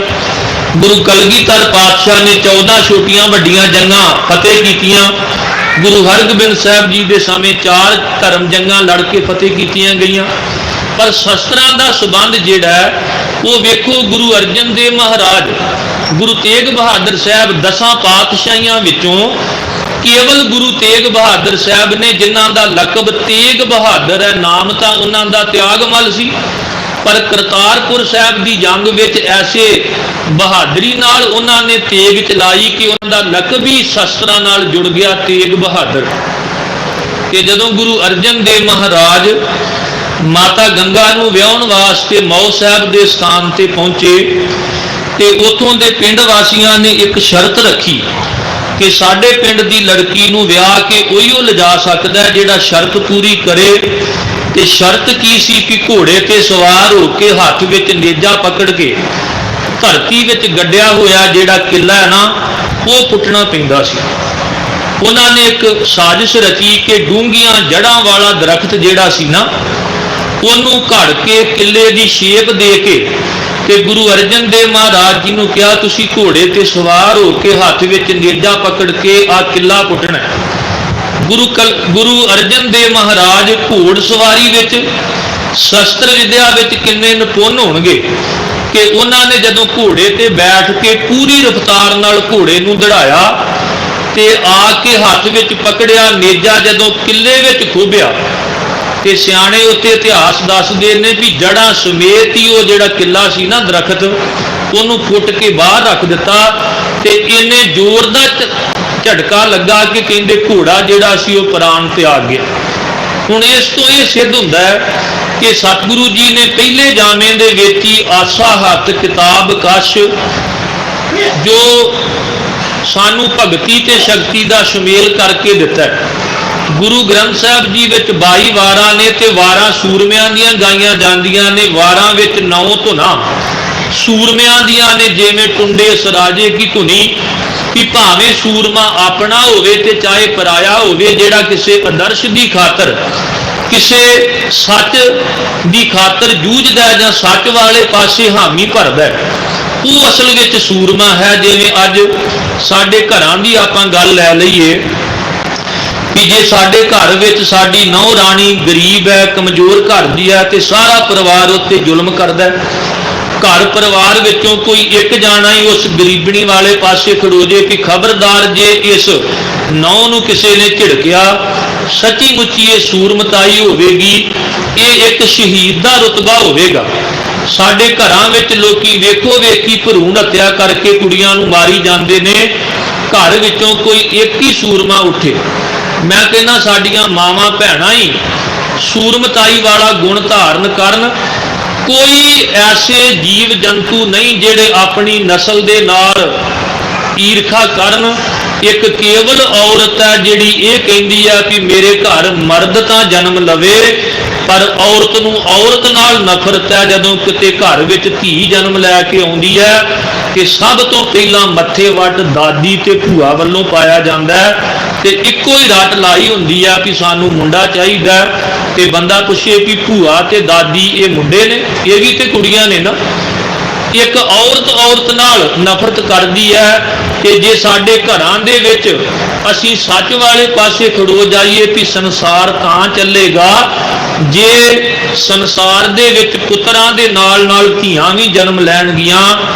साडियां धीआं बेबे नानकी दा विरसा ने ते बेबे नानकी विच इन्नी सूरमताई सी कि जदों घर विचों ਸਾਰੇ ਆਸ-ਪਾਸ ਦੇ ਵਿੱਚੋਂ ਕਿਸੇ ਨੇ ਵੀ ਗੁਰੂ ਨਾਨਕ ਸਾਹਿਬ ਜੀ ਨੂੰ ਨਹੀਂ ਸਮਝਿਆ। ਕਿਸੇ ਨੇ ਪਿਤਾ ਕਿਹਾ, ਕਿਸੇ ਨੇ ਪੁੱਤਰ ਕਿਹਾ, ਕਿਸੇ ਨੇ ਭਤੀਜਾ ਕਿਹਾ, ਕਿਸੇ ਨੇ ਕੁਰਾਈਆ ਬਿਕਾਲਾ ਕਿਹਾ, ਲੋਕੀ ਭੂਤਨਾ ਵੀ ਕਹਿੰਦੇ ਸਨ। ਤੇ ਬੇਬੇ ਨਾਨਕੀ ਦੀ ਸੂਰਮਤਾਈ ਸੀ, ਉਹਨਾਂ ਨੇ ਕਿਹਾ ਸੀ ਮੇਰਾ ਵੀਰ ਪਰਮੇਸ਼ਰ ਦਾ ਰੂਪ ਹੈ। ਇਹ ਸੂਰਮਤਾਈ ਘਰ ਵਿੱਚੋਂ ਪਹਿਲੀ ਸਿੱਖ ਬੇਬੇ ਨਾਨਕੀ ਸੀ ਗੁਰੂ ਨਾਨਕ ਸਾਹਿਬ ਜੀ ਦੀ। ਇਸੇ ਕਰਕੇ ਕਵੀ ਸੰਤੋਖ ਸਿੰਘ ਜੀ ਲਿਖਦੇ ਨੇ, ਤ੍ਰਿਪਤਾ ਨੇ ਜਾਣਿਓ ਸੁੱਤ, ਕਾਲੂ ਨੇ ਜਾਣਿਓ ਪੁੱਤ, ਲਾਲੂ ਨੇ ਭਤੀਜਾ, ਮੂਲੇ ਜਾਣਿਓ ਸੋ ਜਵਾਈ ਹੈ, ਚੰਦੋ ਰਾਣੀ ਸੰਬੰਧੀ ਜੈ ਰਾਮ ਸਾਲੇ ਕਰ, ਮੂਰਖੋਂ ਨੇ ਜਾਣਿਓ ਕਿ ਨਾਨਕ ਕੁਰਾਈ ਹੈ, ਸ਼੍ਰੀ ਚੰਦ ਲਖਮੀ ਦਾਸ ਜਾਣਿਓ ਬਾਪ ਕਰ, ਨਾਨਕੀ ਨੇ ਜਾਣਿਓ ਰਾਮ ਰੂਪ ਮੇਰੋ ਭਾਈ ਹੈ, ਸ਼੍ਰੀ ਗੁਰੂ ਅੰਗਦ ਨੇ ਜਾਣਿਓ ਅਕਾਲ ਰੂਪ, ਰਾਏ ਜੀ ਬਲਾਰ ਕੋ ਪ੍ਰਤੀਤ ਭਲੀ ਆਈ ਹੈ। ਉਸ ਵੇਲੇ ਤਿੰਨ ਸੂਰਮੇ ਸਨ, ਰਾਜਨੀਤਿਕ ਖੇਤਰ ਵਿੱਚੋਂ ਰਾਏ ਗੁਲਾਰ, ਰੂਹਾਨੀ ਖੇਤਰ ਵਿੱਚੋਂ ਭਾਈ ਲਹਿਣਾ ਜੀ ਧੰਨ ਗੁਰੂ ਅੰਗਦ ਦੇਵ ਮਹਾਰਾਜ, ਤੇ ਘਰ ਪਰਿਵਾਰ ਵਿੱਚੋਂ ਬੇਬੇ ਨਾਨਕੀ, ਜਿਨ੍ਹਾਂ ਨੇ ਗੁਰੂ ਨਾਨਕ ਸਾਹਿਬ ਜੀ ਨੂੰ ਸਮਝਿਆ। ਕਿਉਂਕਿ ਗੁਰੂ ਨੂੰ ਸਮਝਣਾ ਵੀ ਸੂਰਮਤਾਈ ਹੈ। ਗੁਰੂ ਦੀ ਵਿਚਾਰਧਾਰਾ ਨੂੰ ਸਮਝਣਾ, ਜੀਵਨ ਵਿੱਚ ਲਾਗੂ ਕਰਨਾ, ਇਹ ਵੀ ਇੱਕ ਸੂਰਮਤਾਈ ਹੈ। ਕਿ ਜਦੋਂ ਅਸੀਂ ਬੀਬੀ ਅਮਰੋ ਵੱਲ ਵੇਖਦੇ ਹਾਂ ਕਿ ਬਾਬਾ ਅਮਰਦਾਸ ਜੀ 20 ਵਾਰ ਤੀਰਥਾਂ ਦੀ ਯਾਤਰਾ ਕਰ ਚੁੱਕੇ ਸਨ, ਪਰ ਮਨ ਦਾ ਚੈਨ ਨਹੀਂ ਸੀ ਮਿਲਿਆ। ਪਰ ਬੀਬੀ ਅਮਰੋ ਨੇ ਗੁਰੂ ਕੀ ਬਾਣੀ ਦਾ ਸ਼ਬਦ ਸਰਵਣ ਕਰਵਾਇਆ। ਇੰਨੀ ਸੂਰਮਤਾਈ ਉਹਨਾਂ ਦੇ ਅੰਦਰ, ਇੰਨਾ ਹਰੀ ਦੇ ਨਾਮ ਦਾ, ਭਗਤੀ ਦਾ ਰੰਗ ਲੱਗਾ ਕਿ ਬਾਬਾ ਅਮਰਦਾਸ ਜੀ ਨੂੰ ਤੀਰਥਾਂ ਦੀ ਯਾਤਰਾ ਵੱਲੋਂ ਹਟਾ ਕੇ 860 ਤੀਰਥ ਗੁਰ ਸ਼ਬਦ ਦਿਖਾਏ, ਤਿਤ ਨਾਟੈ ਮਲ ਜਾਈ ਦਾ ਧਾਰਨੀ ਬਣਾ ਦਿੱਤਾ। ਭਾਈ ਗੁਰਦਾਸ ਜੀ ਕਹਿੰਦੇ ਨੇ, ਗੁਰ ਸਿੱਖੀ ਦਾ ਨਾਵਣਾ, ਗੁਰਮਤ ਲੈ ਦੁਰਮਤ ਮਲ ਧੋਵੈ। ਜਦੋਂ ਗੁਰਮਤ ਦਾ ਜਲ ਸਾਨੂੰ ਮਿਲ ਜਾਵੇ ਤੇ ਅੰਦਰ ਦੀ ਦੁਰਮਤ ਦੀ ਮੈਲ ਜਿਹੜੀ ਜਨਮਾਂ ਜਨਮਾਂਤਰਾਂ ਦੀ ਹੈ ਉਹ ਧੋਤੀ ਜਾਂਦੀ ਹੈ ਤੇ ਮਨੁੱਖ ਅੰਦਰੋਂ ਨਿਰਮਲ ਹੋ ਜਾਂਦਾ ਹੈ। ਸਾਡੀਆਂ ਭੈਣਾਂ, ਸਾਡੀਆਂ ਮਾਤਾਵਾਂ ਬੀਬੀ ਵੀਰੋ ਦੇ ਵਿਰਸੇ ਦੀਆਂ ਵਾਰਸ ਨੇ। ਸੱਚਮੁੱਚ ਜਦੋਂ ਗੁਰੂ ਕਲਗੀਧਰ ਪਾਤਸ਼ਾਹ ਦੇ ਸਰਬੰਸ ਕੁਰਬਾਨ ਕਰਨ ਦਾ ਜ਼ਿਕਰ ਚੱਲੇਗਾ, ਸੰਗੋ ਸ਼ਾਹ ਜੀ, ਭਾਈ ਜੀਤਮਲ ਵਰਗੇ ਵੀਰੋ ਦੇ ਪੁੱਤਰ ਨੇ, ਜੋ ਗੁਰੂ ਹਰਗੋਬਿੰਦ ਸਾਹਿਬ ਦੀ ਪੁੱਤਰੀ, ਗੁਰੂ ਤੇਗ ਬਹਾਦਰ ਸਾਹਿਬ ਦੀ ਭੈਣ, ਗੁਰੂ ਕਲਗੀਧਰ ਪਾਤਸ਼ਾਹ ਦੀ ਭੂਆ। ਕਿ ਮੈਂ ਕਹਿੰਦਾ ਜਿਹੜਾ ਔਰਤਾਂ ਨੂੰ ਮਰਦਾਂ ਵਾਂਗ ਸਤਿਕਾਰ ਦਵੇ, ਇਹ ਵੀ ਇੱਕ ਸੂਰਮਤਾਈ ਹੈ। ਅੱਜ ਆਪਾਂ ਕਹਿ ਦਈਏ ਆਪਣੀਆਂ ਭੈਣਾਂ ਨੂੰ ਕਿ ਰੱਖੜੀ ਬੰਨ੍ਹ ਕੇ ਅਸੀਂ ਤੁਹਾਨੂੰ ਨੀਵਿਆਂ ਨਹੀਂ ਕਰਨਾ। ਜੇ ਲੋੜ ਹੈ ਤੇ ਭੈਣ ਦੱਸ ਤੈਨੂੰ ਕਿਹੜੀ ਚੀਜ਼ ਚਾਹੀਦੀ ਹੈ। ਜੇ ਕਿਤੇ ਤੈਨੂੰ ਸਹਾਇਤਾ ਦੀ ਲੋੜ ਹੋਵੇ, ਤੇਰਾ ਵੀਰ ਪਹੁੰਚੇਗਾ। ਜੇ ਕਿਤੇ ਵੀਰ ਬਿਪਤਾ ਵਿੱਚ ਹੋਇਆ ਤੇ ਤੂੰ ਮਾਈ ਭਾਗੋ ਬਣ ਕੇ ਆਈ, ਤੂੰ ਮੇਰੀ ਸਹਾਇਤਾ ਕਰੀ, ਤੂੰ ਮੇਰੀ ਰੱਖਿਆ ਕਰੀ, ਕਿਉਂਕਿ ਮੈਂ ਰੱਖੜੀ ਬੰਨ੍ਹ ਕੇ ਤੈਨੂੰ ਨੀਵਾਂ ਨਹੀਂ ਦਿਖਾਉਣਾ ਚਾਹੁੰਦਾ। ਮੇਰੀ ਭੈਣ ਬੜੀ ਬਹਾਦਰ ਹੈ, ਮੇਰੀ ਭੈਣ ਦੇ ਅੰਦਰ ਬੜੀ ਵੱਡੀ ਸੂਰਮਤਾਈ ਹੈ। ਤੇ ਸੱਚਮੁੱਚ ਜਦੋਂ ਆਹ ਸੂਰਮਿਆਂ ਵਾਲੇ ਗੁਣ ਸਾਡੀ ਜ਼ਿੰਦਗੀ ਵਿੱਚ ਆਉਣਗੇ, ਸਾਹਿਬ ਕਹਿੰਦੇ, ਜਾਤੂ ਹਰ ਰੰਗ ਲਾਗੂ ਇਸ ਯੁੱਗ ਮੈਂ ਸੋ ਕਈਤ ਹੈ ਸੂਰਾ, ਸੋ ਸੂਰਾ ਵਰਿਆਮ ਜਿਨ ਵਿੱਚੋਂ ਦੁਸ਼ਟ ਅਹੰਕਾਰ ਨ ਮਾਰਿਆ। ਉਹ ਵੀ ਸੂਰਮੇ ਨੇ, ਸੂਰਾ ਸੋ ਪਹਿਚਾਨੀਆਂ ਜੋ ਲੜੈ ਦੀਨ ਕੇ ਹੇਤ, ਜਿਹੜਾ ਗਰੀਬਾਂ ਦੀ ਖਾਤਰ ਲੜਦਾ। ਸਾਡੇ ਪਿੰਡਾਂ ਵਿੱਚ, ਸ਼ਹਿਰਾਂ ਵਿੱਚ ਜਿਹੜਾ ਅਮੀਰ ਹੋਵੇ, ਤਾਕਤਵਰ ਹੋਵੇ, ਉਹਦੇ ਵੱਲ ਤਾਂ ਸਾਰੇ ਖਲੋਂਦੇ ਨੇ, ਤੇ ਗਰੀਬ ਕਿਤੇ ਸੱਚਾ ਵੀ ਹੋਵੇ ਨਾ ਤੇ ਬਹੁਤੇ ਲੋਕੀ ਹੀ ਕਰਕੇ ਸਮਾਂ ਟਪਾ ਦਿੰਦੇ ਨੇ। ਉਹ ਸੂਰਮਾ ਜਿਹੜਾ ਇਹ ਕਵੇ, ਭਾਈ ਇੱਥੇ ਅਮੀਰ ਗਲਤ ਹੈ ਤੇ ਗਰੀਬ ਸਹੀ ਹੈ। ਜੇ ਅਮੀਰ ਦੇ ਘਰ ਦਾ ਪਾਣੀ ਇੱਧਰ ਨੂੰ ਨਿਕਲਣਾ ਹੈ ਤੇ ਗਰੀਬ ਦੇ ਘਰ ਦਾ ਵੀ ਇੱਧਰ ਨੂੰ ਜਾਵੇਗਾ। ਜਿਹੜਾ ਮਲਕ ਭਾਗੋ ਨੂੰ ਛੱਡ ਕੇ ਭਾਈ ਲਾਲੋ ਨੂੰ ਨਵਾਜੇ, ਉਹ ਸੂਰਮਾ ਹੈ। ਕਿ ਸਤਿਗੁਰਾਂ ਨੇ ਬਿਨਾਂ ਪੱਖਪਾਤ ਦੇ ਬਚਨ ਕਹੇ ਕਿ ਸੱਚਮੁੱਚ ਜਿਹੜਾ ਦਰਜੋਧਨ ਵਰਗਿਆਂ ਨੂੰ ਛੱਡ ਕੇ ਇੱਕ ਬਿਦਰ ਨੂੰ ਜਾ ਕੇ ਨਵਾਜੇ, ਇਹ ਵੀ ਸੂਰਮਤਾਈ ਹੈ। ਜਿਹੜਾ ਜਾ ਕੇ ਕਵੇ ਰਾਜਨ ਕੌਣ ਆਵੈ, ਐਸੋ ਭਾਉ ਬਿਦਰ ਕੋ ਦੇਖਿਓ, ਉਹ ਗਰੀਬ ਮੋਹਿ ਭਾਵੈ। ਜਿਹੜਾ ਸੱਚਮੁੱਚ ਕਿਸੇ ਸੱਚ ਵਾਲੇ ਪਾਸੇ, ਦੀਨਾਂ ਵਾਲੇ ਪਾਸੇ ਖੜਦਾ ਹੈ, ਸੂਰਾ ਸੋ ਪਹਿਚਾਨੀਐ ਜੋ ਲੜੈ ਦੀਨ ਕੇ ਹੇਤ। ਤੇ ਉਹ ਸੂਰਮੇ ਜਿਨ੍ਹਾਂ ਦਾ ਫਿਰ ਮਰਨਾ ਮਾਲਕ ਦੇ ਦਰ ਤੇ ਪ੍ਰਵਾਨ ਹੋ ਜਾਂਦਾ ਹੈ। क्योंकि वो मालिक दियां नज़रां विच कबूल हो के मरदे ने। आम जगत कई बार जमदा ते कई बार मरदा, ये जमन मरना बनिया रहिंदा है। जम जम मरै मरै फिर जमै, बहुत सजाए पया देश लम्मै। पर जे किते बाबा हनुमान सिंह वर्गा मरना प्राप्त हो जे ते फिर सचमुच मरण मुनसा सूरियां हक है, जो हुए मरण परवान। वो परवान हो जाता है मरना। आम लोग जन्म लैके आउंदे ने मरदे ने, पर वो ना जन्म परवान, ना जीवन परवान, ना मरण परवान। पर एहो जिहा मरना जिहड़ा किसी आदर्श की खातर मरना है। मरण मुनसा सूरिया हक है, जो हुए मरण परवानो। सूरे से ही आगे आखियां दरगह पावें साची मानो। सूरमियां दी इत्थे भी जय जयकार, इत्थे भी आपां कहने अमर शहीद, इत्थे भी उन्हां दी जय जयकार आपां करदे हां। ते शहीद गंज कतलगाह, जिथे सचमुच कोई किसी ने शहादत दी होवे। पंजाबी दे कवि ने लिखिया, जिथे अंबां नूं पिया बूर होवे, कोयल उस थां आके चहक दिए। जिथे जिथे शहीदां दी रत डुले, उथे फसल गुलाब दी महक दिए। जिथे शहीदां दी रत डुलदी है, उथे गुलाब दी फसल वर्गा विस्तार हुंदा है। किसी ने मुक्ति नूं पुछया कि तू मुक्ति है, तू सारियां नूं मुक्त करदी है, जे तू मुक्त होना होवे ते इहदा की राज है। मुक्ति दा अगों उत्तर सी, मैं मुक्ति हूँ, मुक्त करती हूँ बशरे पाक को। मैं भी मुक्त होती हूँ पा शहीदे खाक को।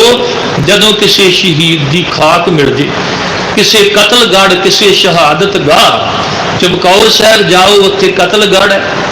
जदों किते तुसी फतेहगढ़ साहब जाओ, सरहंद दियां नीहां जिथे गुरु के लाल चिणे सन, गुरुद्वारा ज्योति स्वरूप साहब जाओ।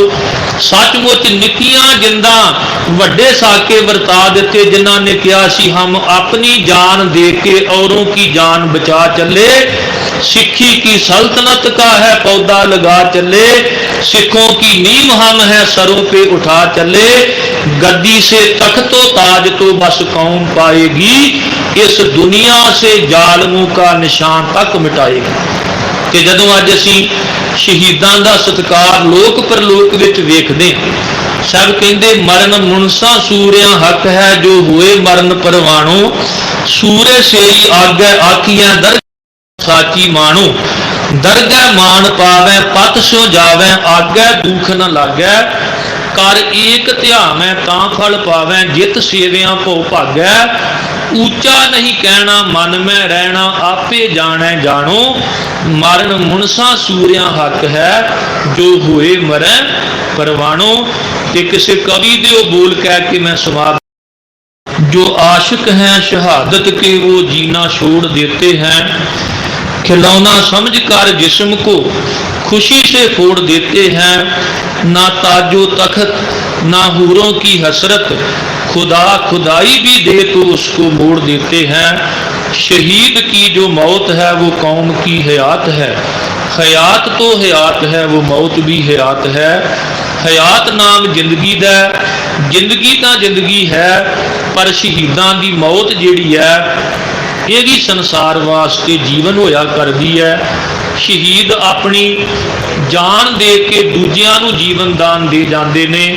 एक मार्गदर्शन दिंदे ने कि असी मनुखता की राखी लई, सच धर्म हकां लई, किसी आदर्श लई अपना आप मिटा सकते हैं। क्योंकि सब तो प्यारी जिंद जान होंदी है कि जिहड़ा बंदा अपनी जिंद जान कुर्बान कर दवे, सचमुच वो सत्कारयोग है। वो लोक परलोक दे विच सोहनी पत वाला है, उहदा लोक परलोक सवरिया हुंदा है। हर थां ते उन्हां दी जय जयकार हुंदी है। सतगुरु कृपा करन तुसीं शहीदां दे स्थान ते जुड़ के शहीदां दी जय जयकार करदे हो। धन गुरु ग्रंथ साहिब महाराज जी कृपा करन, असीं भी मालक दे रंग विच रंगे जाइए। जो सिੱਖੀ सिद्धांत ने वो साडी जिंदगी दे विच आउण। एक अकाल पुरख वाहिगुरू की पूजा तो बिना कोई होर कर्म कांड जां वहम भरम साडी जिंदगी विच ना आवे। ਇਹ ਵੀ ਇੱਕ ਸੂਰਮਤਾਈ ਹੈ, ਇਹ ਵੀ ਇੱਕ ਸ਼ਹੀਦ ਦਾ ਰੁਤਬਾ ਹੈ ਕਿ ਜਦੋਂ ਦੂਸਰਿਆਂ ਦੀ ਭੇਡ ਚਾਲ ਤੋਂ ਹਟ ਕੇ ਸਿੱਖੀ ਦੀ ਚਾਲ ਚੱਲਣਾ, ਗੁਰ ਸਿੱਖੀ ਦਾ ਕਰਮ ਇਹ ਗੁਰ ਫਰਮਾਏ ਗੁਰ ਸਿੱਖ ਕਰਨਾ। ਕੋਟਾਨ ਕੋਟ ਸ਼ੁਕਰ ਸਾਹਿਬ ਸਤਿਗੁਰੂ ਗੁਰੂ ਗ੍ਰੰਥ ਸਾਹਿਬ ਜੀ ਦਾ, ਅਕਾਲ ਪੁਰਖ ਵਾਹਿਗੁਰੂ ਜੀ ਦਾ, ਆਪ ਸਾਰੀਆਂ ਸੰਗਤਾਂ ਦਾ, ਇਥੋਂ ਦੇ ਪ੍ਰਬੰਧਕਾਂ ਦਾ, ਜਿਨ੍ਹਾਂ ਨੇ ਦਾਸ ਨੂੰ ਸਮਾਂ ਦੇ ਕੇ ਨਵਾਜਿਆ। ਹੁਣ ਦਾਸ ਨੇ ਵਾਪਸ ਅੰਮ੍ਰਿਤਸਰ ਜਾਣਾ ਹੈ, ਇਸ ਕਰਕੇ ਬਹੁਤਾ ਸਮਾਂ ਨਹੀਂ ਕਿ ਆਪਾਂ ਹੋਰ ਵਿਸਤਾਰ ਵਿੱਚ ਜਾ ਸਕੀਏ। ਫਿਰ ਕਿਤੇ ਸਮਾਂ ਮਿਲਿਆ ਕਿ ਸਤਿਗੁਰੂ ਸਾਹਿਬ ਜੀ ਦੇ ਸਿਧਾਂਤਾਂ ਦੀ ਵਿਚਾਰ, ਗੁਰਮਤਿ ਵਿਚਾਰਾਂ, ਗੁਰ ਇਤਿਹਾਸਕ ਵਿਚਾਰਾਂ ਦੇ ਰਾਹੀਂ ਆਪ ਜੀ ਨਾਲ ਸਾਂਝੀ ਕਰਨ ਦਾ ਯਤਨ ਕਰਾਂ। ਹੋਈਆਂ ਬੇਅੰਤ ਪ੍ਰਕਾਰ ਦੀਆਂ ਭੁੱਲਾਂ ਤੋਂ ਖਿਮਾ ਕਰ ਦੇਣਾ। ਸਭ ਦਾ ਧੰਨਵਾਦ। ਬੁਲਾਓ ਫਤਿਹ ਸਾਰੇ ਆਖੋ ਜੀ। ਵਾਹਿਗੁਰੂ ਜੀ ਕਾ ਖਾਲਸਾ, ਵਾਹਿਗੁਰੂ ਜੀ ਕੀ ਫਤਿਹ।